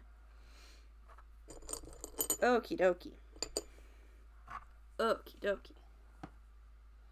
Yeah, no, everything here is so nicely painted and nicely done. I'm just thoroughly loving all of this. It's so well put together. This is such a nice little tea set. I know where I'm going to put these things. I'm going to put them, like the tea sets anyway, if they don't fit like with a certain doll or a setup, I'm going to put them with my antique tea set. I have a miniature antique tea set that was hand painted by my 5th great grandmother, Agnes Bohan. She painted this for my grandmother Ruth when my grandmother Ruth was a baby, and this was one of the last things she painted. So, yeah. Because my family have children young. I'm not exaggerating when I say that I was the oldest to have my first child in my family at the wonderful age of 22. Yeah, my grandmother Joyce, she had her first kid when she was 16. So, yeah. We have them young. But this is the first tea set. It has, I know it's difficult to see, so I might have to show the actual plate itself to show the image, because it has the image on there. But it's just a gentleman and a lady having tea. Is what's on there. So yeah, it's a cute little tea set. And then I think there's another one in this particular little bag. I believe there was at least 3, possibly 4 tea sets that was in there that I had to wrap. Oh, a bride and groom. Just for no real reason. I didn't wrap that, so I don't know who put that in there. But someone did. Oh, is this a tea set? This feels like... No, this is not a tea set. This is the fruit basket. There is a ceramic fruit basket. And this is it. This is the ceramic fruit basket. It's ceramic fruits. So we have, like, pineapple, mango, watermelon, strawberry, orange, lemon, all in this here, and every single one of them is ceramic. Honestly, it's a nice little basket. I like it. It's nice. I know where I'm putting it. It's gonna be going with the two that's going up. This could be with the two up top having tea. That's where they're going. Anyway, these guys, now time to move some of the stuff off to the side so as to continue. That's just a regular button. I was like concerned there for a moment, but that is just a regular button. I wonder if you go to anything, because there's just this lone teeny tiny teacup with two separate plates, and I'm wondering if it goes to anything in particular or not. But so far, everything gotten out of this bag has made it in one piece, which is nice. This bag has a lot of non-breakables in it, but there are some breakables, so I want to make sure that the breakables made it with no problem. This is metal. Purely, we wrapped it to make sure that it did not damage anything else. And I know where I'm putting this. Next to our plate that was made in Cairo. It's an Egyptian cat figurine. It does not say where it was made, or when it was made, or anything else. Which makes me think that this is not a production, but something that was handmade by someone. Because it doesn't say anything anywhere on it. Like, it's pitch black, so even if I got it close, it's kind of difficult to see. Like, you have to get the light to shine on it to show. But it's definitely Egyptian. And it's pitch black. I wonder, there's some dust there. I wonder if I could get that dust out with just the brush. A little bit. It's so old and so in there that I might have to take a gentle cleaning solution to all of this stuff later. So we have the Egyptian cat. We have this. I think I've seen an Egyptian cat statue just like it. Probably. It would not surprise me at all. Someone's shoes. I wonder whose shoes these are. A pair of just doll boots. But these are old. You can tell by the actual, like, how the leather threads up here feel. Yeah, these are old. Yeah. Don't know how old, but they're old. These two are old, and I don't know how old, but they are fabric dolls. And, yeah. I'm gonna guess probably... Hey, does this have a year? This has a tag. Does this have a year on it? No. But it's made by Hallmark. Whatever it is. It's not anything recent, though. Nothing recent. It is these two guys. So we have the Native American, made by Hallmark. He's fabric. And then we have this little dude. Same thing, but fabric. Don't know how old they are. Don't know when they're made. But they don't look too terribly old in comparison to the other dolls that was up there in the antique bin. And I don't remember if he said that they were special in any way, shape, or form. It's just two fabric dolls that were from Hallmark. And I don't know if they had any... The reason I mentioned that they might have special meaning is because they have two boys. So, I don't know. Maybe it's in reference to them. Who knows? What's this? Is this just a basket? Is there anything inside the basket? Because I wrapped the basket, and I don't typically wrap baskets. I did. There is stuff in the basket. Okay. Oh, no. Okay. Okay, you're not broken. You are old. Oh, wow, you are old. You are an entirely porcelain, little, basically a toy baby for your doll. Here. The entire thing is porcelain. The face has been completely rubbed off. There's no hair color anymore. And the joints are not normal joints. These are some old joints. Like, this is old. They're metal, but this is old. Don't know how old, but old. Okay, random teapot. A really pretty little teapot, too. I'll turn it around so you guys can see better. Random little teapot with blue decoration. And then we have a random... does this move? It does. Oh my god, it moves. A coffee grinder. It's a little coffee grinder. And it moves. Any models on that one? Let me see. No, just flowers. And same thing on this one. Just flowers. They seem to match. But it moves. Like, that is amazing. I don't think it opens, but it moves. And it sounds like it's grinding something. Because of how it has the thing underneath, because you can see it moving. There's no way this camera's gonna be able to capture it, but like, that is so cool. Okay. Just random, plain fabric dress. It looks handmade. For all I know, if she's anything like me, this is made with a sewing machine. It's a doll dress. It's a homemade doll dress. This right here may have been one of her first projects that she made herself. And she may have kept it for that reason. This is a handmade dress. A homemade dress. And it looks old. The fabric feels old. And the stitching is done very basically by an at-home sewing machine. Nothing special done to it. So yeah, I think this right here may be one of the first things she made with a sewing machine. That is incredible, actually. I'm gonna put that right there, out of respect.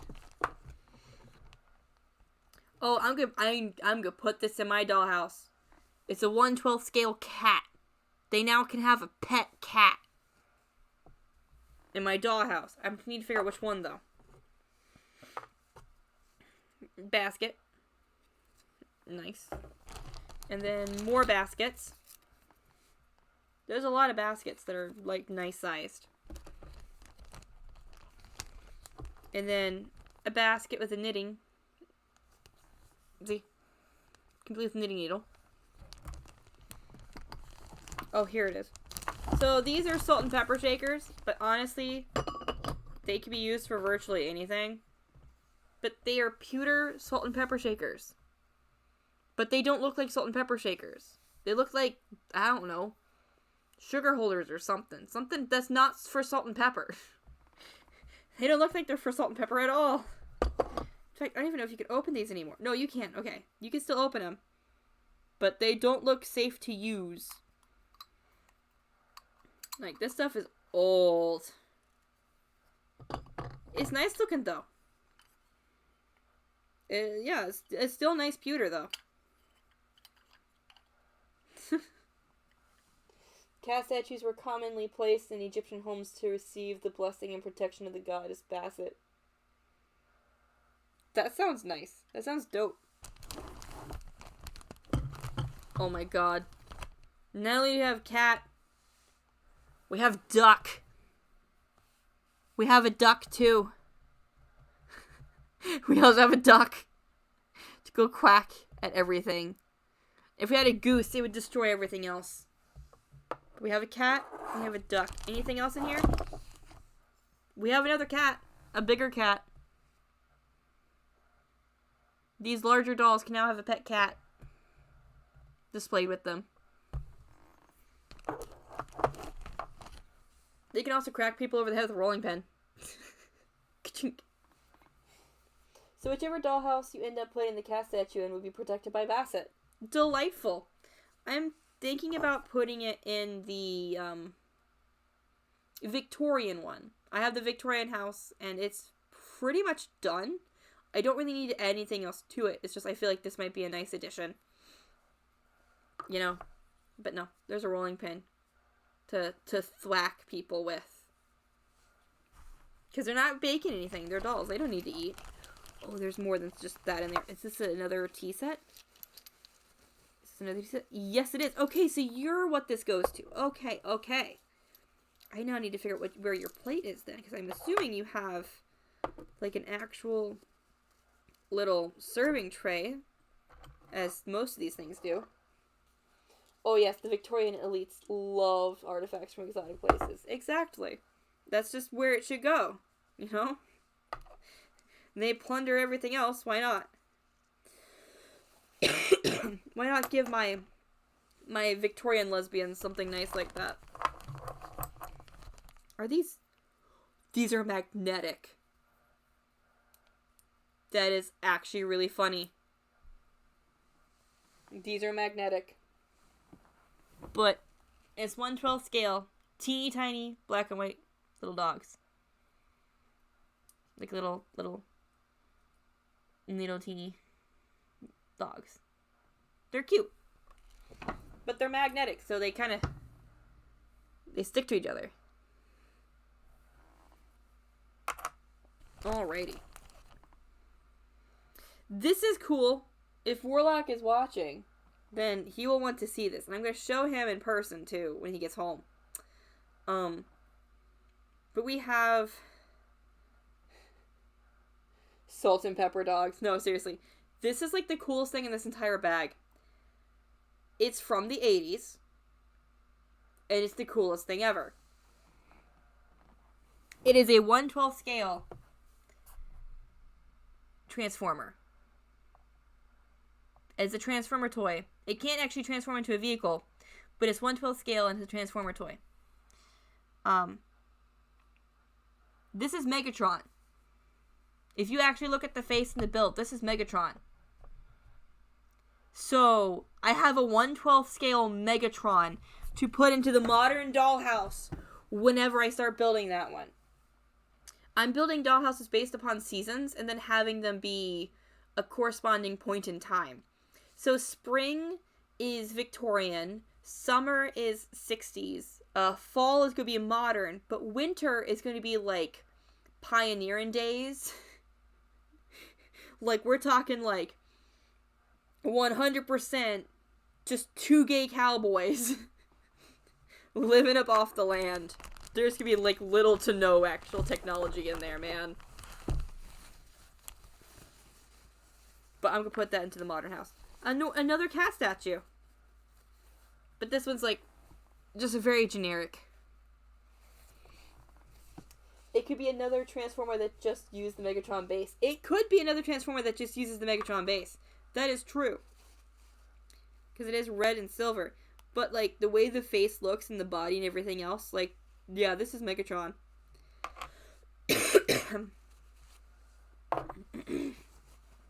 Like, I wish I could show you. This is just, yeah. So this is 1/12 scale. Meaning she's 6 inches tall. Just little girl in a red dress. You can never have too many cat dolls, statues, etc. No, I kind of agree with that. I used to collect glass figurines when I was younger. So I kind of agree with that, actually. We have a wooden duck statue. We have another duck. That makes, so far, 3 cats and 2 ducks and, no, 4 cats, 2 ducks, 2 dogs, and a chicken. So, yeah. Who, the doll or the duck? The duck looks old. The duck is, like, really old. It's wood and it's weathered. So the duck looks old. She's also a really old doll in a red dress. However, I don't think she's super old because she's held together by like her base. She looks to be like she's a Christmas tree topper because there's no legs. So I don't know how old she is. Because I don't know when we started putting angels on top of the tree that were porcelain and stuff like that. Like, you can clearly see where she had her wings removed off of her back. To be used probably in a dollhouse. She's lovely, though. This is a little bowl. It's like a little flower pot that was being used as a bowl. I don't know if I'll continue using it as a bowl, but it was being used as one. We're coming up to some of the cooler stuff in just a minute. That's another candlestick. So we have, the reason why she had all those candles is because she has an actual usable candlestick. Like, these candles fit inside this thing. You could theoretically burn the candle if you wanted to. It's a teeny tiny candlestick. So, yeah. This stream is great. Please save it as a highlight. No, I'm going to.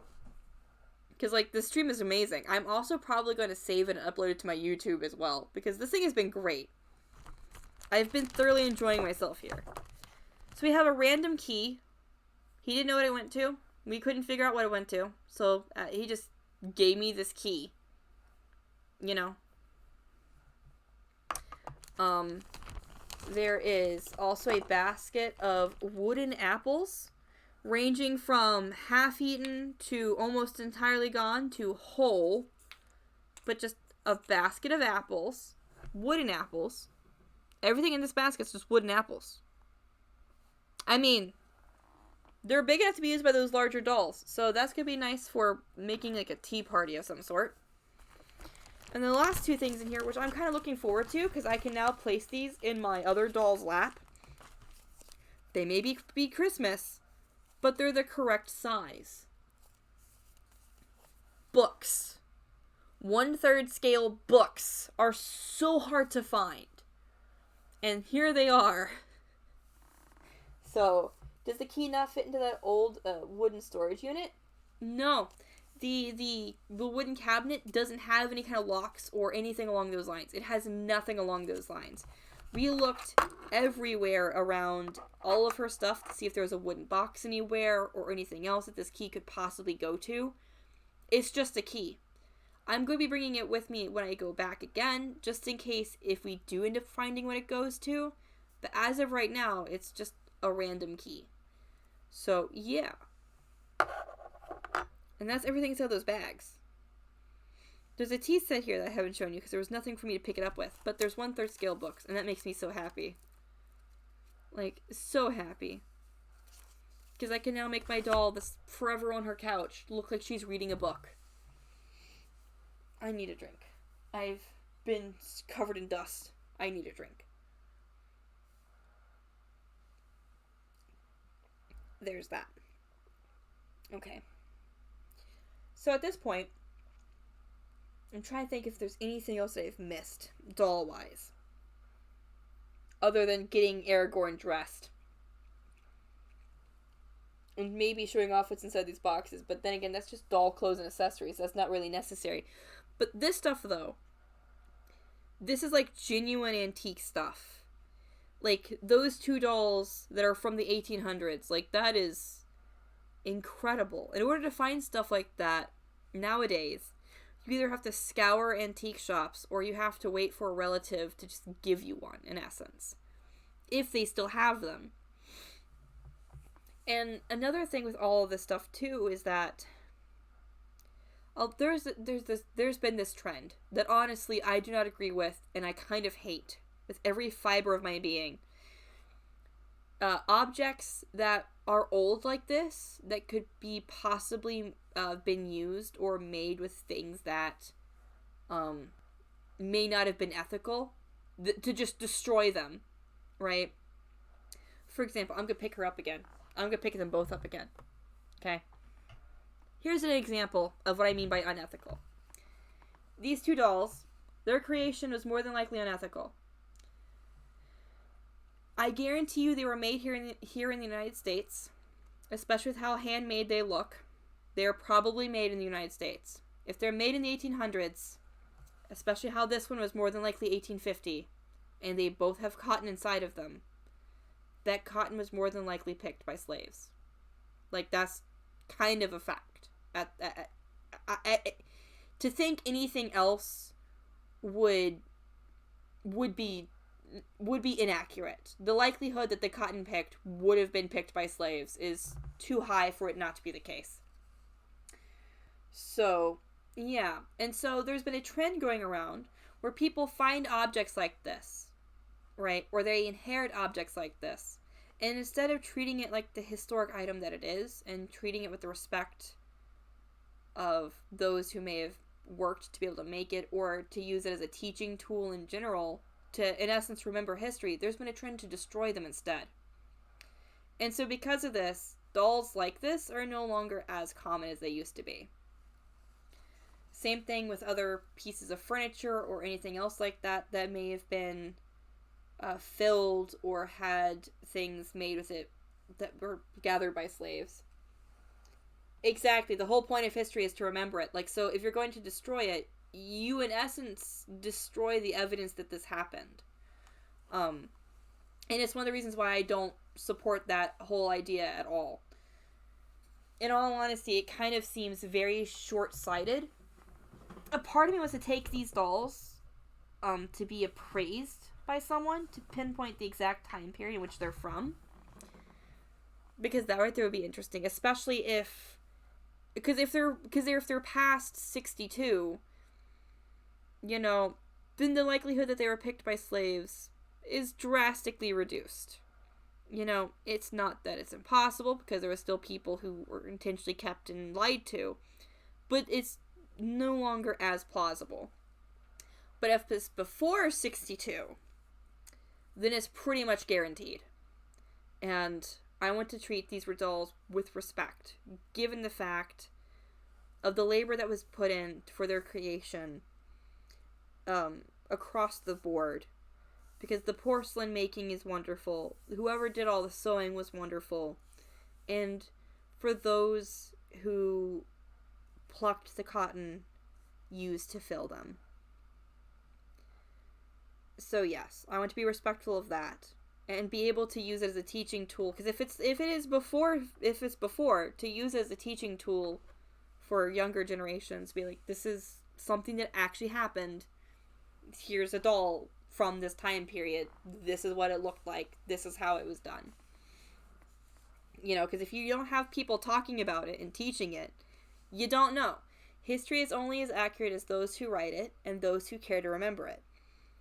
Meaning, a lot of history can be forgotten and even just overlooked because no one cares to think about it or care about it at all. Or they're idiots and choose to destroy it because it's offensive. That doesn't help anyone. It really doesn't. All it does is cause more problems in the long run. But no, those two dolls I would love to have appraised. Figure out exactly which time period they're from. That would be great. Yeah, destroying the dolls would be basically destroying evidence of a crime. Exactly. Like, instead, I would much rather have it as a teaching tool to be like, this is the kind of stuff that would be done using this. You know, like, not all the, yes, slaves were used to pick cotton. Well, what would they use the cotton for? Like, what was the actual application of this, other than, like, maybe bedding or pillows or making clothes or whatever? Like, this is one of the actual applications of it that we can still see to this day. Other than filling furniture and other things along those lines, which furniture wears down over time. That can be destroyed. Clothing wears down over time, and that can be destroyed really quickly. But things that are knickknacks tend to last longer than most because people take care of them. And so, yeah, it's why there are so many of them that probably were filled by slaves. Anyway, I'm gonna get off that depressing subject because it's like, that is an actual thing. That's probably the case with those two dolls. And, yeah. I need to figure out where to put all of this later. I know where I'm putting the tinier tea sets. I know I'm putting this tea set. And I think I know where I'm putting the one moth-covered teapot. So, you know what? No, I'm going to show you. I'm going to get into the little box here. I'm going to put some of the stuff. No, I'm going to put most of the stuff. I have a little box right here specifically for this. So I'm going to try and put most of the stuff away inside this little box so I don't damage any of it, if possible. Because I would rather not do that. And then we are going to get into the doll accessories, because some of this stuff is funny, and I also want to get Aragorn dressed. I want to get Aragorn dressed. The fact that I have an Aragorn just cracks me up, man. It really does. It cracks me up so much. So I'm putting the Chinese dragon tea set, probably with the white metal garden table. I feel like that would look really nice with that. The darker tea set with the hint of white on it on the white table might look good. And then the moth teapot and the other little cups that might be a decent size and stuff like that. I'm going to be putting with the other two dolls, having their tea up there next to the girl on the sofa. And they're just going to be having tea and eating apples. That's what they're going to be doing. So, yeah. Okay, anything else that needs to go in here that I don't want jostled too much? Other than the super tiny stuff I'm putting in here so it doesn't get lost. Okay, the super old porcelain doll. Because that's old porcelain.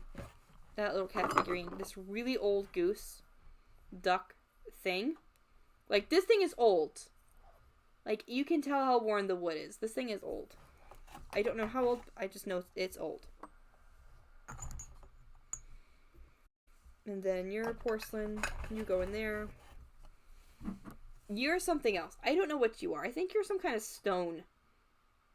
Like, you seem to be some kind of stone. All this dust. I'm putting you right there, though. You can be right there, because I know exactly where I'm putting you. I know exactly where I'm putting you. I'm putting you directly next to the plate that I have that was handmade in Cairo. I've not been to Cairo. A friend of mine was, and he brought me back a souvenir. And so that's why I have a plate from Cairo. It's nice though, it's pretty. Can all this fit in there? That'd be nice if all of it can fit in there. That'd be really nice. Because then, well, heck, yes it can. I'm not putting this though. I feel like I might accidentally break something with that, because that is metal. I could put you in there though with no issue, and I could put the key in there with no issue. Wonderful. All the rest of this. Delightful.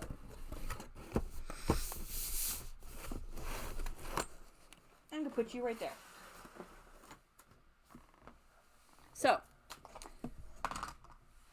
So far for what I've shown you, if you were to try and buy all this stuff, everything I've shown you so far, excuse me, is probably a couple grand combined. Like, it just is. And everything inside these boxes right here, that's just accessories. Because I know how much accessories are in general. Like, if you're buying for larger dolls, I know what they are. Because I want to buy accessories. But they're like the size of like actual clothing. Like people clothing. Not doll clothing. People clothing. Like, you can spend $40 for a doll shirt and it's stupid. That's not a lot. No, that's like, this is a couple grand at a minimum. This stuff is ridiculous too. There's a lot here. Like for instance, the dolls, some of them, the newer dolls, the most expensive one that I could think of being is like $700. The cheapest is probably $75. The antique dolls, that is minimum a couple hundred, though the older ones can probably go for a lot more, depending upon how old they actually are. You know? Because then you have to, that's 1 month's rent in some places. Yeah, I know. But for me, I'm taking into account the because of the fact it's antique, you're probably also buying it from, like, garage sales, antique shops, and things like that. You know, and depending upon the person, you can kind of haggle down, which I try and do as well. Like, I try and do that. I'll haggle for antiques. Anyway. So this is nothing but shoes and hair accessories. I'm not opening it because there's a... Well, no, I'll open it. Some of these shoes are cool. I'll show one specific pair. And then that's it. No, like, this stuff is cool. Like, these look like real people shoes. They even fasten like a normal shoe and everything. Like a normal person shoe. There is no Velcro or zipper. You use the actual buckle on that shoe like a normal shoe. Like, it's cool. But that's, yeah. The rest in here is, like, literally just shoes. This is a box of nothing but doll shoes and hair things for dolls.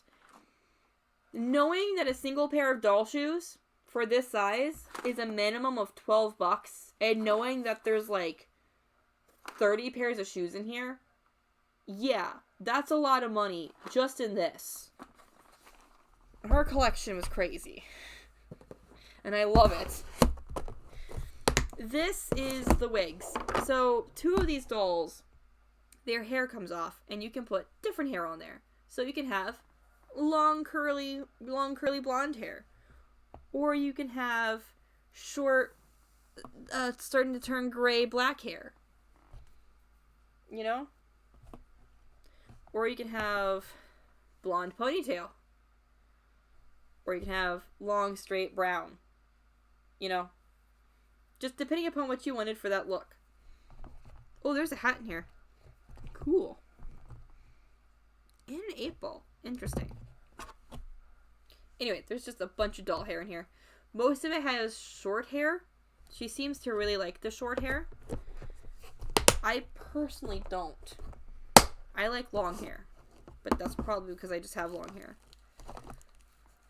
Oh, these are boots. Oh, these are sexy boots. Like, and there's another cat. This is cat number 5. We have found cat number 5. We now have cat number 5. There are 5 cats. We have cat number 5 confirmed. I was just over here fawning over these boots that have working zippers. Like, this says working zipper. Work. You look like you should work. You should work. Come on. Don't break. You too old? No, you're working. You're working. Okay. Yep, you're going up. You're just old. Okay. I won't force you any further. But it's this lovely little, like, this boot. Like, it fully zips up like a normal boot and everything. Something like this for dolls, if you're going to buy it somewhere, you typically have to get it off of, like, Etsy or a specialty doll shop. And they're like $30 a piece. If you want, like, working zippers and stuff, yeah, that's like a $30 a piece shoe for a doll. That's, like, ridiculous. What's this? Oh my god.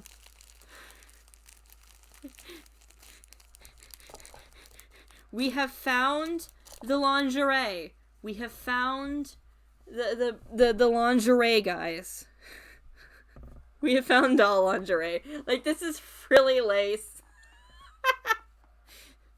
Oh, that's hilarious. We have matching shoes and everything. And stockings. Oh my god, I'm opening these stockings right now. There's no underwear, though. Well, one of them has underwear on. One of them had underwear on. I guess maybe it's supposed to be that. Why does it exist? Okay, so this is a bit of a history lesson. So if you buy one of these fancy schmancy dolls like this, if you buy a doll that's a high-end fashion doll, most of the time, most people will buy lingerie, and they still make lingerie for them. Because these dolls keep the spirit, for some people, that the original fashion doll held. This is the reason why Barbie was invented, and it's kind of gross. Okay? Back in the day, if you could not afford a prostitute, the local bar had dolls displayed upon shelves that were dressed risque like for you to enjoy and look upon if you couldn't afford a prostitute. So yeah. The creator of Barbie, when she saw this, was so disgusted by it that she's like, you know what, I'm gonna turn such a deplorable thing into something like actually good and make my own good thing from this. And that's how we got Barbie. She decided to take these beautiful dolls and make them wholesome versus letting them remain being degenerate. So yeah, this is the history of super detailed dolls. Because I have taken their clothes off to get them dressed into different things. They are anatomically correct. They have everything. Yeah. So, this makes sense, given the fact that they're so anatomically correct. It probably came with the doll as is, because it was inside this pretty little bag. And the fact that none of this stuff was, like, actually open, and it looks like it wasn't really used. I think she took the underwear out, because one of the dolls had a lacy pair of underwear on. I think that goes with this. But this is still funny, though. But this is a history lesson in dolls. Dolls like this were originally used for poor people who couldn't afford prostitutes. Okay, there's that. What's this? Alrighty, I'm just gonna toss that because that's garbage. Alright, here and underwear. Now this is a big box of doll clothes. Like, just as a big box of doll clothes. So the top layer, I'm gonna shove this stuff into this bag, is just Barbie clothes. So this is Barbie, and all of this is Ken. She has way more Ken stuff than Barbie stuff, and I don't fully understand why. Maybe she just put all of her resources into, like, the bigger dolls versus, like, Barbies, is my assumption.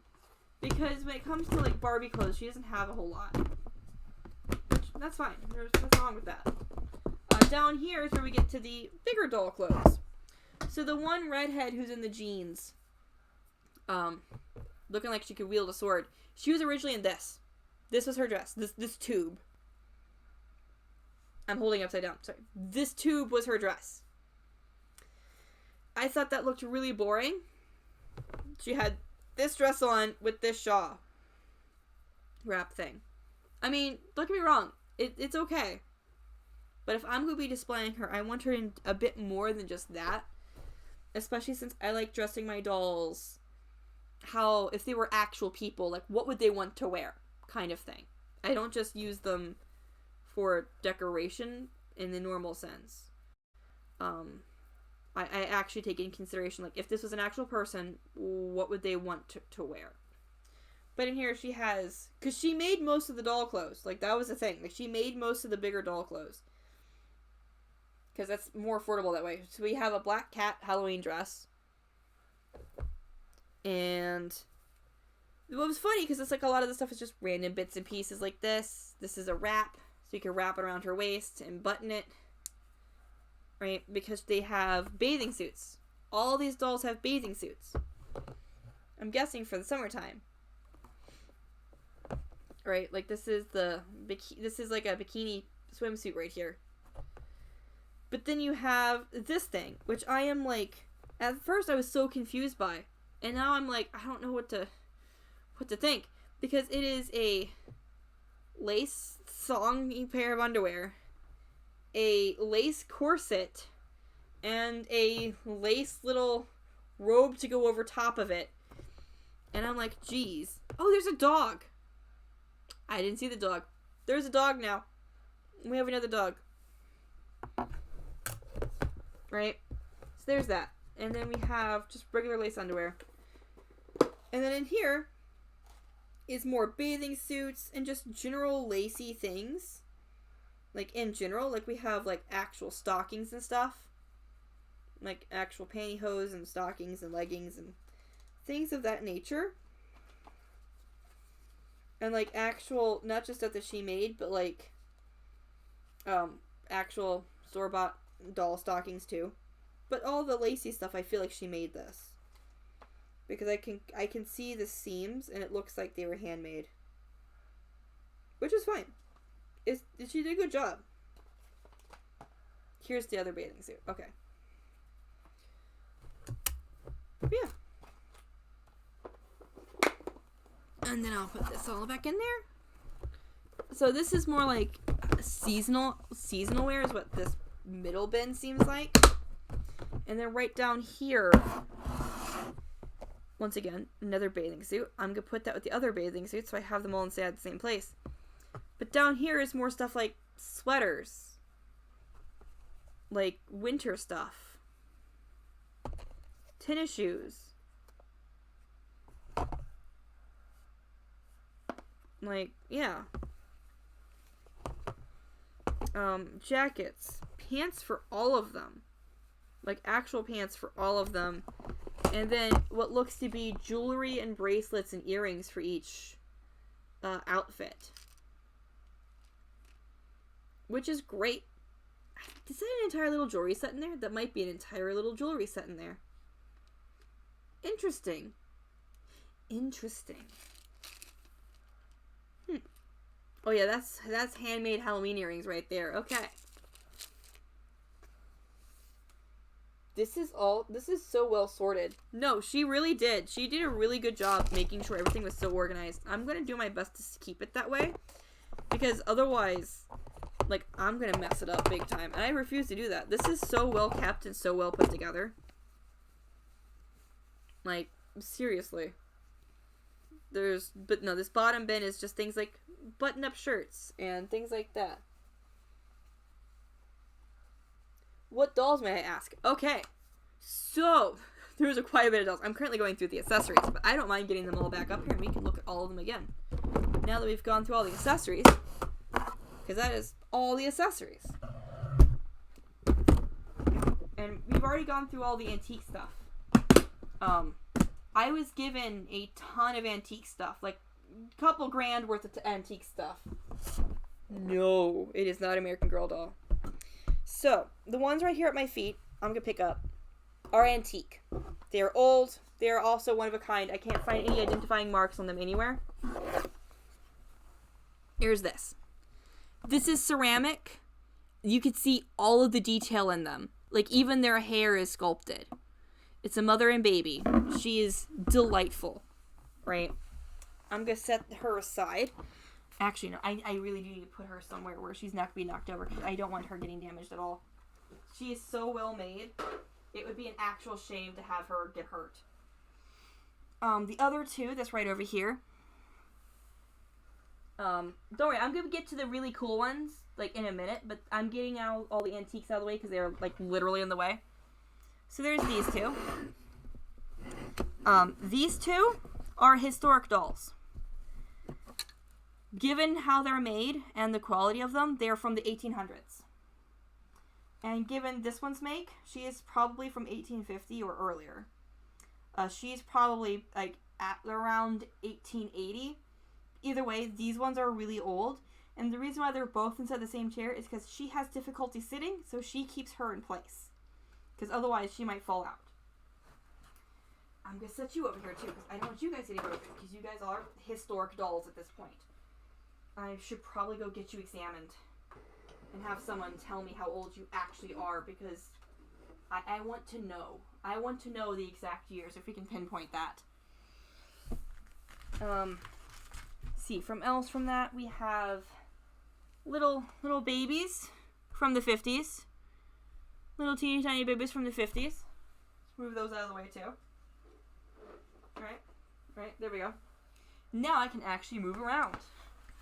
And do other things. Let's get you out of the way. Christmassy doll from the 70s. And then move this box over so we can get the box of modern dolls over here. Alright. Picking you up and putting you inside this box.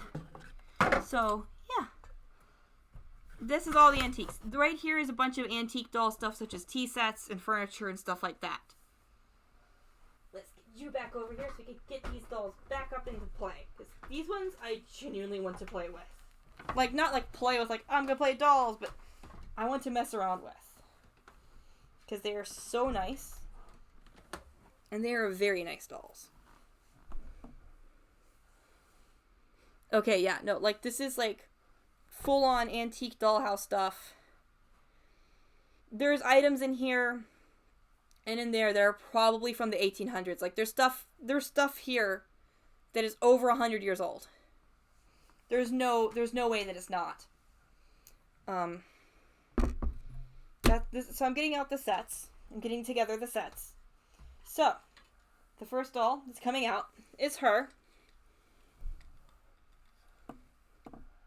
She's a fully jointed, 1/4 scale, delightful doll. And this isn't to make fun of you, but you love collecting dolls like I collect Transformers. Yes! I love dolls.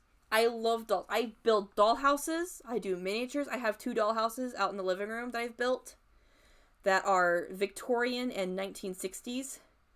And they're beautiful.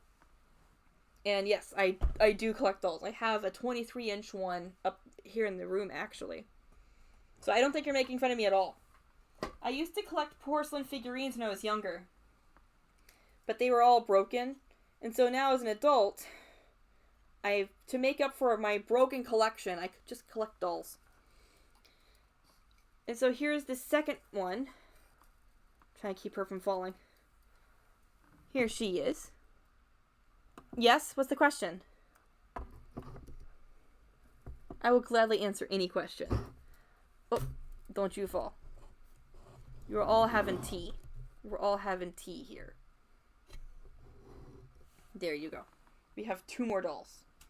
And we have more stuff to open. Is there plates and cups for the table or no? Yes, there is, and I can get that out in a minute. But I want to get the dolls out first. So here's her. She's just sitting here in her nice little chair, enjoying herself. I'm gonna put her right here. There's about like 3 different tea sets in here.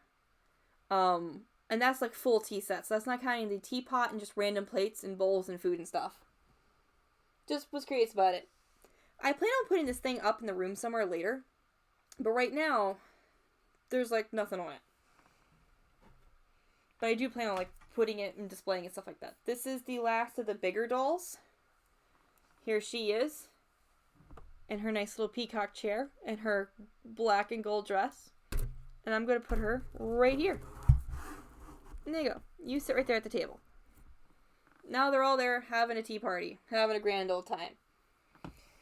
Now comes the funny ones. And the ones that I thought was fun to find in general. So there are 2 that's genuinely fun. And then there's 2 that's kind of hilarious. Okay. So, we have an Indiana Jones. Okay. We have an Indiana Jones right here. And he is fun. I'm going to make him sit on the table. I'm going to force these ladies to interact with Indiana Jones. He's outside. Yes. Then we have one of the guys from 2001 Space Odyssey, and yes, his thing does lift up. Don't know how old this particular character is, but probably quite old. I'm also gonna make him sit on the table. He is cool. I like him. All this dust. So a lot of this stuff is dusty.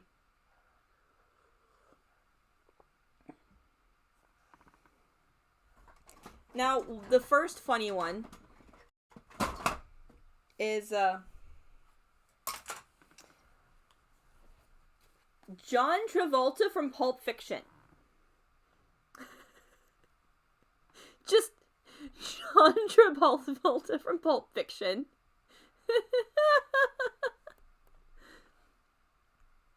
They're all in space, technically. But, like, it's hilarious. Because, like, he even has his hat and his cane from, like, the one scene in the movie. Like, there's, like, this one scene in the entire movie where he has a hat and a cane. And he takes them off.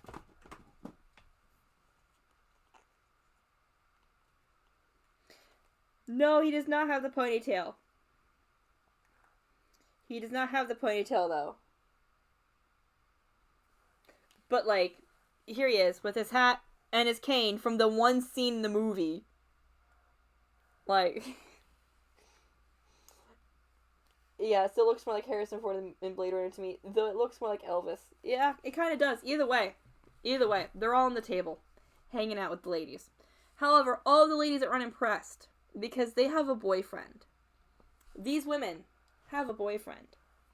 Okay? Boys sit on the table. Well, yes. Yeah, kinda. He's just not dressed the part. The boys sit on the table. They do. So, these women have a boyfriend. The ladies on their chairs judging. So this is the box in which he is in.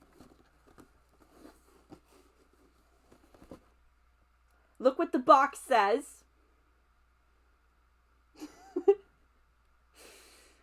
I'm gonna let you guess what is inside of this box. Okay? I'm gonna let you guess what is inside of this box. It is Lord of the Rings. And it is a boyfriend for these girls. It's Tom Bombadil. It should be, but it's not.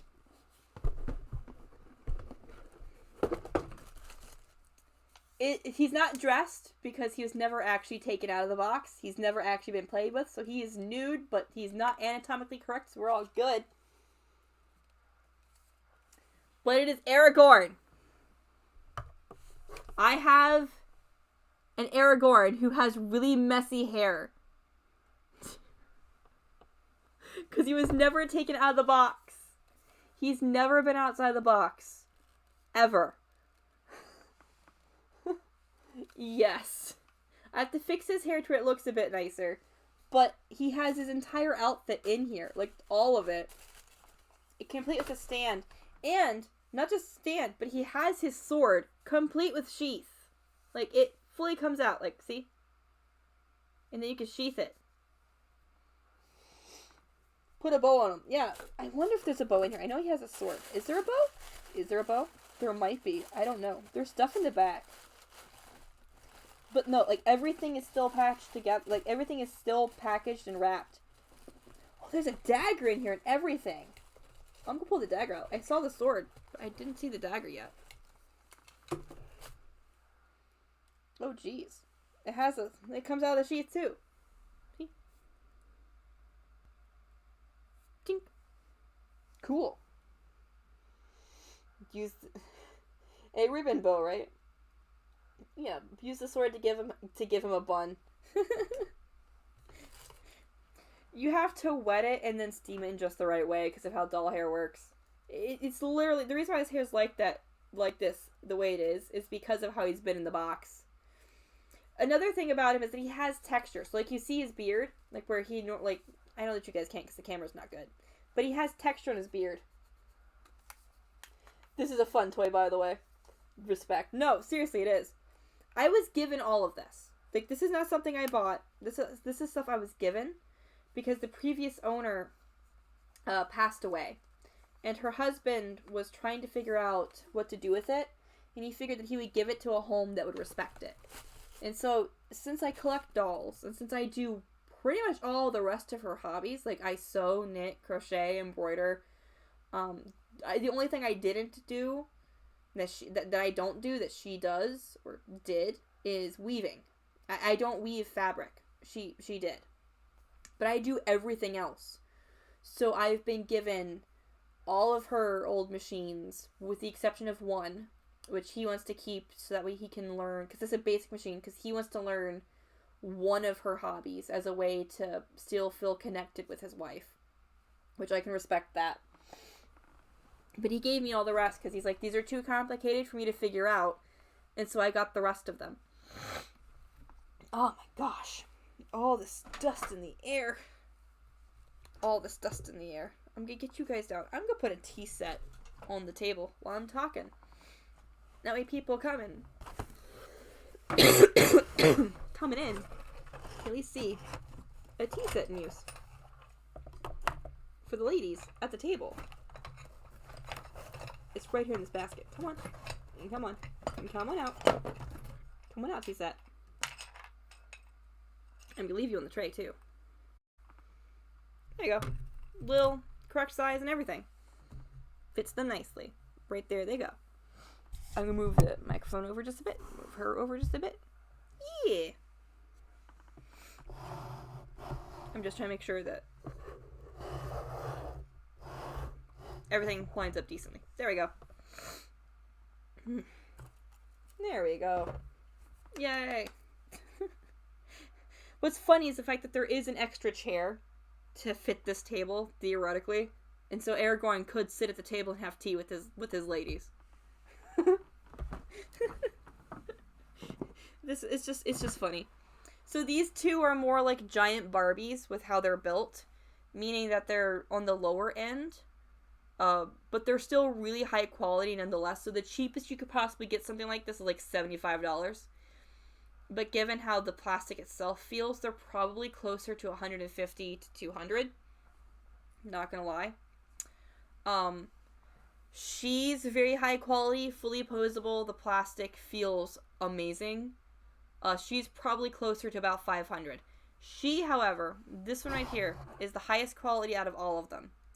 She has the highest quality out of all the dolls. Her joints move effortlessly. Her skin is so smooth, it's not even funny. And all the painting and detail work on her skin is just gorgeous. Like, there's like all of the tones of your skin are just there present on her. I know that my camera cannot pick this up, otherwise I would gladly show you. Like I said, I'm gonna be taking photographs of this stuff later to post somewhere so that way people can see.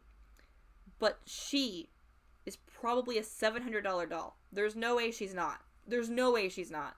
Finding a doll of this quality cheaper than that is not something you can just have. No, you're not going to find that easily.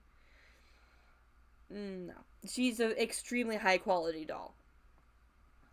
So, yes. So alone, this table of dolls is almost $2,000. Like, the furniture, the dolls, and the clothes they're wearing combined is probably closer to $2,000 than $1,000, which I find kind of crazy. But it is what it is. And then you throw Aragorn on there, and who knows how much he cost. Honestly, I don't know when she got him. It was probably when all the hype around Lord of the Rings first came out, because he's never left the box. Like, who knows? Who knows how long he's been in there? Who knows? But yes, so this is just the dolls I was given. This man was so generous when you really think about it. And I know that his reasoning was that he wanted to make sure it was given to someone who would love and appreciate his wife's belongings and would use them and display them and would cherish them as much as she did. Which I'm definitely going to. This stuff is wonderful and amazing and I love it. But I was also given her sewing machine, her serger, and a bunch of crafting materials and books and patterns and things like that. The machine is a Brayla sewing machine, which, like, is an extremely expensive brand. Like, no. Like, if you were to look up this particular brand of sewing machine, like, they're like $5,000. They're expensive. And then this is a Janome serger, which is, like, around $700. So, yeah, it's expensive, just given to me. The machine, that's just the machines itself. The sewing machine comes with a built-in table, or table you can lower it down into so that way the entire surface is flat. That does not come with the machine. You have to buy that separately. So there's that as an addition. There was also a wheeling fold-out craft table I was given, and a whole bunch of other stuff, along with projects that she hadn't finished, but she still had the patterns and instructions for, that was, like, virtually almost done. Like a quilt and stuff like that. He didn't want to keep those around, even if he was going to learn how to sew, because he didn't feel like he would be able to do it justice with his limited knowledge. So he figured he would give it to me to be able to work it and finish it. Because while I may not sew and show you guys a lot of my sewing stuff online, like, I primarily right now do it as a hobby. For the longest time, I did it for farmers markets and things like that, but I can make clothing. I would make shirts and dresses and aprons, and I would sell them at the farmers market. And so I'm quite used to using these kind of things, and I'm extremely excited and happy to have a good machine, a machine I probably would never be able to have otherwise, because it's that expensive. It is such a high quality machine. It is typically so expensive that I am just blown away that it was just given to me. Like, I don't even know what to say or do in return. Like, I feel like I need to give something back in return with how much has been given to me. And he wants me to come back to continue going through the belongings because he doesn't know... One, he doesn't know what he's fully looking at. Like, he didn't fully pay attention to her hobbies with the intricacies of everything. So he's like, I know that she does this, and I know that she does that, and the other, but I don't know what any of this actual stuff means. And so he wants me to come back and help him sort through it and figure out what can be used for his machine and things along those lines, and anything that could be used for another machine that I can go ahead and take and keep that. And also just other doll things in general if he can find them. There's also a few other objects that were not doll related that was given to me. Like a dollhouse, birdhouse storage container that I'm going to be using to hold my hair things. I have a lot of bows and stuff that's for my daughter's hair along with all of my stuff. I'm going to use that to store it in there. But this has been wonderful. All of this has been an absolute just blessing, I suppose. It's been a joy. Here lately I've been in a kind of like a self-destructive depression spiral, and I've just been so kind of hard on myself lately. Because, like, I get like this from time to time because of my upbringing and everything else, where I get into this funk where I have extreme self-worth issues and self-loathing, and I end up firmly believing that I don't deserve to be happy and that I don't deserve good things.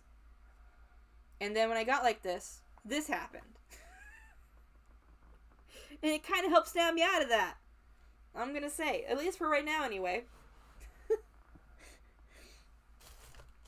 I've been like thoroughly, I feel like a kid on Christmas morning opening this stuff and inspecting it and making sure everything's good and fine and dandy.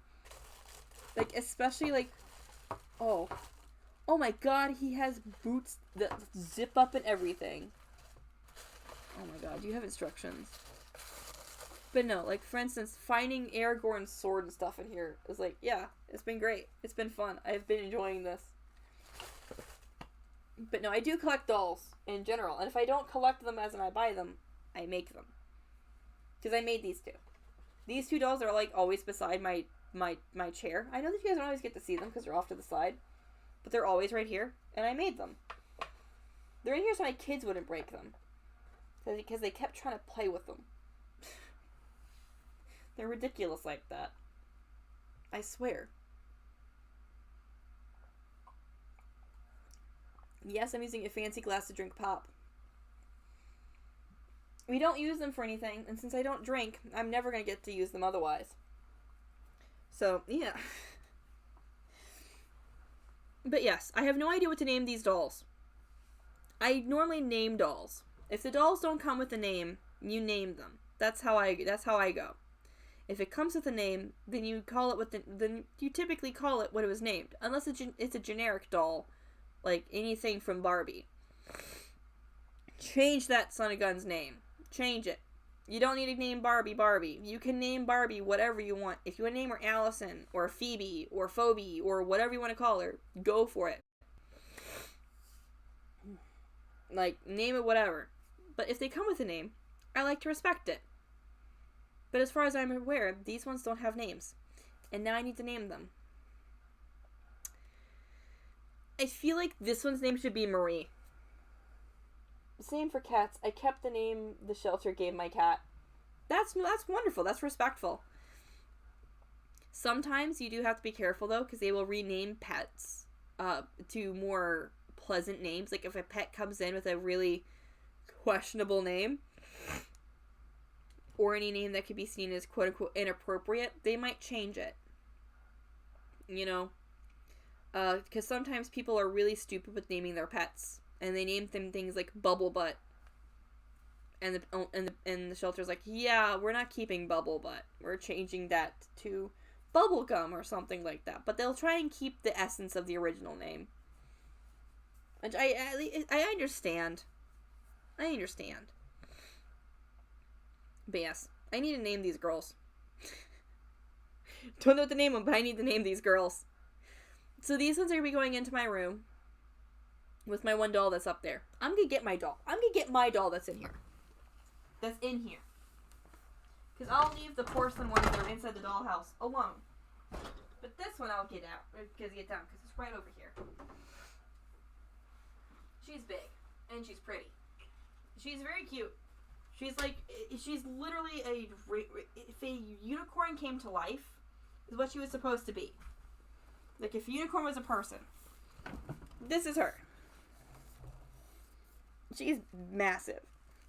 She's 23 inches tall, and she's wonderful. The cat gets the name of the shelter. My cat's origins are shrouded in mystery. His birth name was lost to time. Yes. But yeah, no, this is my giant doll. Her name is Amelia, is what I gave her, because her actual name was in a language I couldn't read. So I just named her Amelia. So what happens when you order a doll offline, and then the box gets to you, and you realize, oh man, this box is like in Korean. I can't read that. And at the time I didn't have Google Translate to help me. So I kind of just winged it and named her Amelia. She has a hairpiece that I have not actually attached to her, which gives her a unicorn horn. Because she's supposed to be an interpretation of the girl from The Last Unicorn. It's like the if she remained a human kind of thing. Like, if she didn't turn back into a unicorn, if she remained a human, what would she look like? That's what this is supposed to be. She has heels and everything. And if you want a size comparison to her with these other dolls, I'm going to stand her up next to Aragorn. Because Aragorn is the same height as these girls. So, size comparison. Yeah, she's big. She's quite big. I want to get another one of this size and just, like, have her as, like, a friend. I'm just picturing a cat named Humane Society. That right there would be hilarious, not gonna lie. But yes, this doll right here, she's not the highest quality. She's really pretty, though. But the plastic itself is not the highest quality. She has a great range of motion when it comes to her joints. Like, this is, like, her legs can go completely underneath of her, like she's on her knees. She has a wonderful range of motion and everything else. She cost me about $75. With shipping and handling, though, it was about $110. To make sure she didn't accidentally get broken. So, yes. Give your Elsa on an Anna. Yeah. So, no. This is supposed to be a unicorn. If the unicorn decided to remain human. That's what this is supposed to be. That's why she has unicorns all over her dress. And, like I said, she has a headpiece that I haven't given her. I haven't actually put on her. That has a unicorn horn. But that's what she is. And she can be on her knees. Just make sure she can actually participate in the tea party. I'm going to do that. I'm putting her on her knees. That way she can participate in the tea party because she is a giant.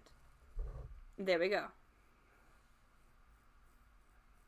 Oh, that's more interesting. Yeah, so her entire aesthetic, from what I read from the Etsy page, her entire aesthetic is based off the premise of the movie The Last Unicorn, which is a movie I loved when I was little. It was a story of a unicorn trying to figure out what happened to all the rest of the unicorns because they're the last unicorn. And there's a point in the movie where this unicorn momentarily, for about a couple hours or even a couple days, I don't remember, gets briefly turned into a human. A beautiful human woman. A young woman, right? Probably like between the ages of 16 and 25. I don't remember. Just, she looks young and she looks pretty. And she has silverish purple hair. And a dress that kind of resembles the same. And she does eventually get turned back into a unicorn. But this was the what if she remained a human alternate timeline, their version. Different enough to where they couldn't possibly get in trouble with anybody for any legal reasons. But similar enough to where you can definitely see the origin. Like, if you were really big into it, you could definitely see the similarities and stuff like that. And so she has the unicorn aesthetic because of this. And so like I said, I liked the last unicorn, so I got the doll. Because why not? And here she is, a giant, dining with her friends. It's funny, before this, I did not have any 1/4 scale things. I had 1/6, which is Barbie size, 1/12, which is about 6-inch action figure size, and then 1/3, which is her. So now I have the one size I was missing. Technically, there's a size smaller than the 1/12, but there's a couple sizes. There's the 1/24 and then the 1/48, and both of those are a pain in the butt, and I'm not dealing with that. No, that's too much. That is too much. I'm not doing that. But everything else, though, that's fine. 1/48, by the way, is typically done as a dollhouse inside of a dollhouse. So, it's tiny. Those people who do that typically do $1 million builds. Like, you're building a miniature so intense that by the end of this thing's creation, you can probably sell it for a couple $1 million. Yeah. These things are intense. They go hard. Like, I think my favorite one of these is a castle. I forget where it's on display, but it was bought and purchased and put on display as like an art piece. It's a castle that's about the size of a king-size bed, right? And you can look into virtually every single nook and cranny and crevice of this castle. And every single little detail is fleshed out to the point where it looked like if you were shrunk down to about 6 inches tall, you'd be able to live in this castle like an actual house. And it sold for about $3.5 million.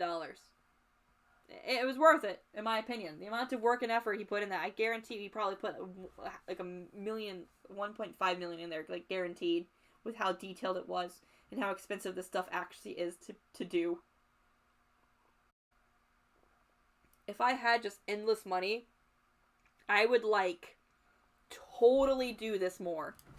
Oh yeah, no, you should. I watched an entire thing on this. He spent about 15 years putting it together, if I remember correctly. It's just this massive miniature castle. It was huge. Like, it was great. I loved it. Oh my god, that's right. The little... I just look over and I see my little tape measurer. Oh, it's so lovely. It's so wonderful. I love it so much. Oh, it's so lovely. Yeah, no. 15 years. Yeah, no. You can spend a long time doing this stuff. That's what last time I thought was no, you probably can. All this was done years ago. Years ago. I remember watching about this, when I was still, a teenager. So, by this point in time, you should be able to 3D print a castle and stuff like that, put it together, and then sell it. I'm not joking. I've been tempted to start folding miniature origamis that would be able to fit inside of a 1/12 scale dollhouse and selling those. Because you can sell those. You can sell a set like that for $8 for one little piece of origami. And people will buy it because they can't make it that small and they want it to look realistic. You can make decent money from miniatures because of this. So because your options are either make it yourself or buy it from someone who can. So no, if you want to try and 3D print it, Yeah. No, yeah, you actually can. Depending upon what you want to do, you absolutely can do that. Etsy is really good about with stuff like this too. Like, you can set up somewhere else if you want, but I'm just thinking of like the easiest one to start with if you wanted to do this would probably be Etsy. eBay sometimes can be a bit sketchy with this kind of stuff, and so a lot of people tend to go to Etsy. But yeah, no, the whole miniature community is like either you make it yourself or you buy it from someone who does. And so, depending upon the quality of your prints, you absolutely can 3D print stuff and then sell that.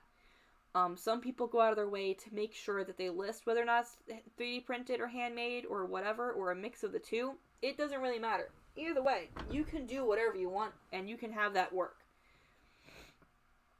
The only thing that people really care about when it comes to miniatures isn't always the material used. Yes, the material used can sometimes have an impact on the value itself, like overall cost, which could be demanding of other things.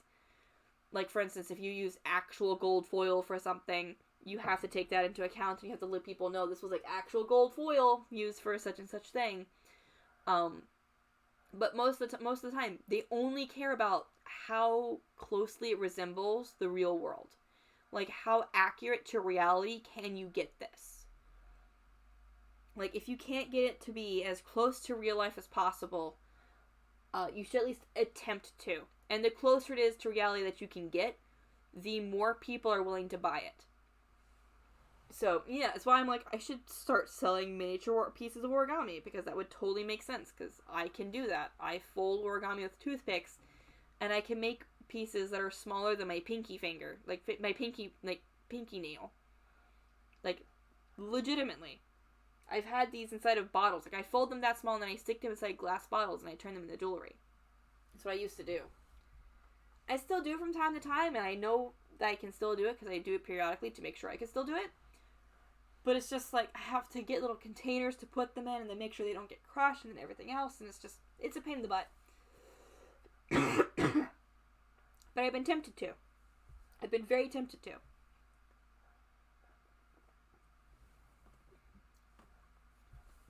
I have, like, various different scales. Like, the 1/12 scale, and then the 1/6 scale. Yeah, it would be nice. I feel like that would be fun. But yes. Ugh. All that dust is getting to me, man. Ugh. It is very dusty. But that's okay. Because everything's now been dusted off. And good to go. Like I said, I should definitely have those 2 dolls appraised, though, by someone and actually have them looked at. Because honestly, depending upon the quality of the doll and the age, as much as I would want to keep them, it might also be a better bet to just give them to a museum. It sounds a lot like the miniature train community. It really is, but instead of trains, it's houses and buildings in general.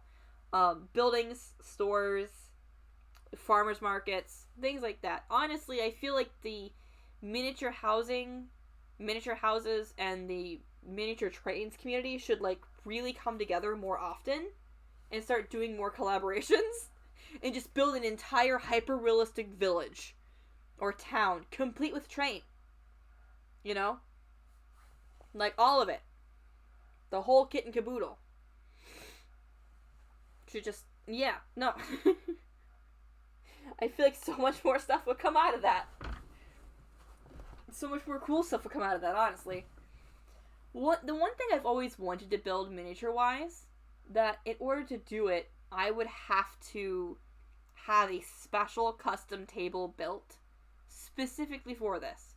I want to build a dollhouse on top of, with a proper real foundation and like proper structure and everything else like that, because I want it to be built on top of like a garden patch, like an actual, like, real moss as grass, actual bonsai trees as actual trees in the yard, and there's like a little creek running, like there's a creek going, like there's water running. Like, I want to build this so badly, but I need a spot to put that, and I don't have a reason to build it, but I want to. It's on my list of things to build if I'm ever given a proper art space, because that is 1000% a piece of inspiration right there for anyone that comes into your studio. Here is a fully functional, like running water, real plant life dollhouse with like working lights and everything else, man. Like, oh, I would love to do that. That would be so much fun.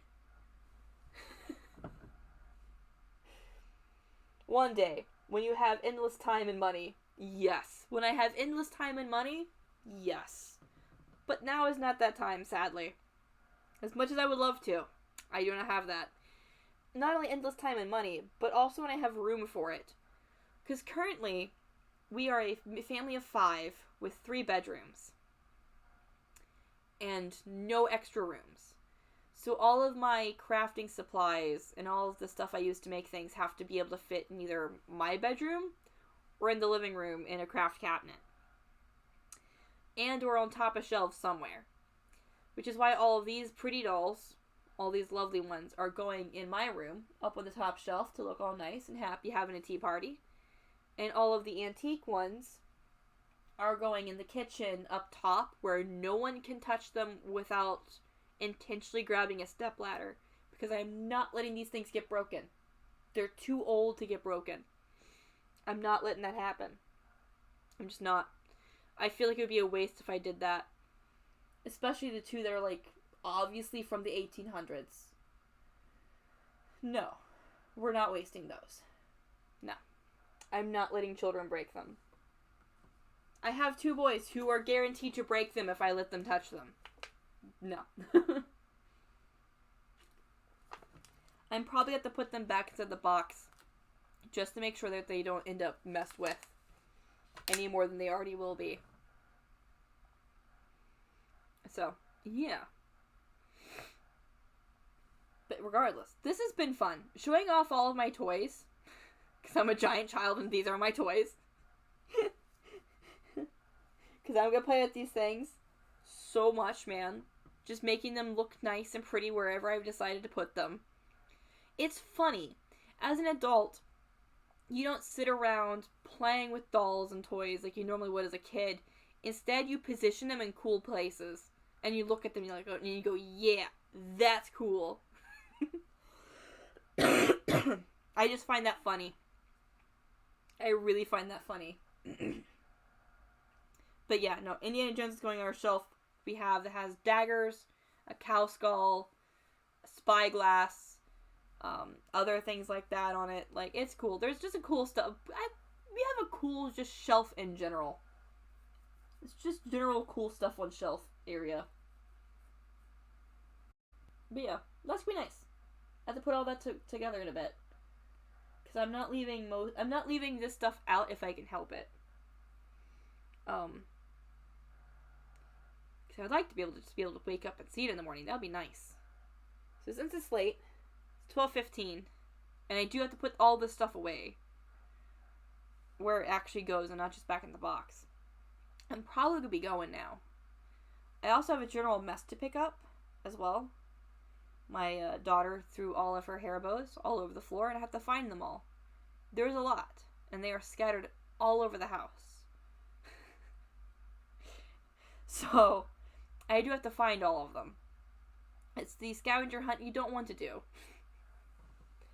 No, this has been really fun. I've really enjoyed this. I will save this stream, like, without a doubt. This has been a wonderful stream. This one's great. I'm going to save it as a highlight, and then I'm also going to probably save it and then put it on my YouTube channel. There's nothing hardly there at all, but it'll be saved. It'll be saved, and we all can come back to this whenever we want to. Because this has been genuinely fun. I've genuinely enjoyed this a lot.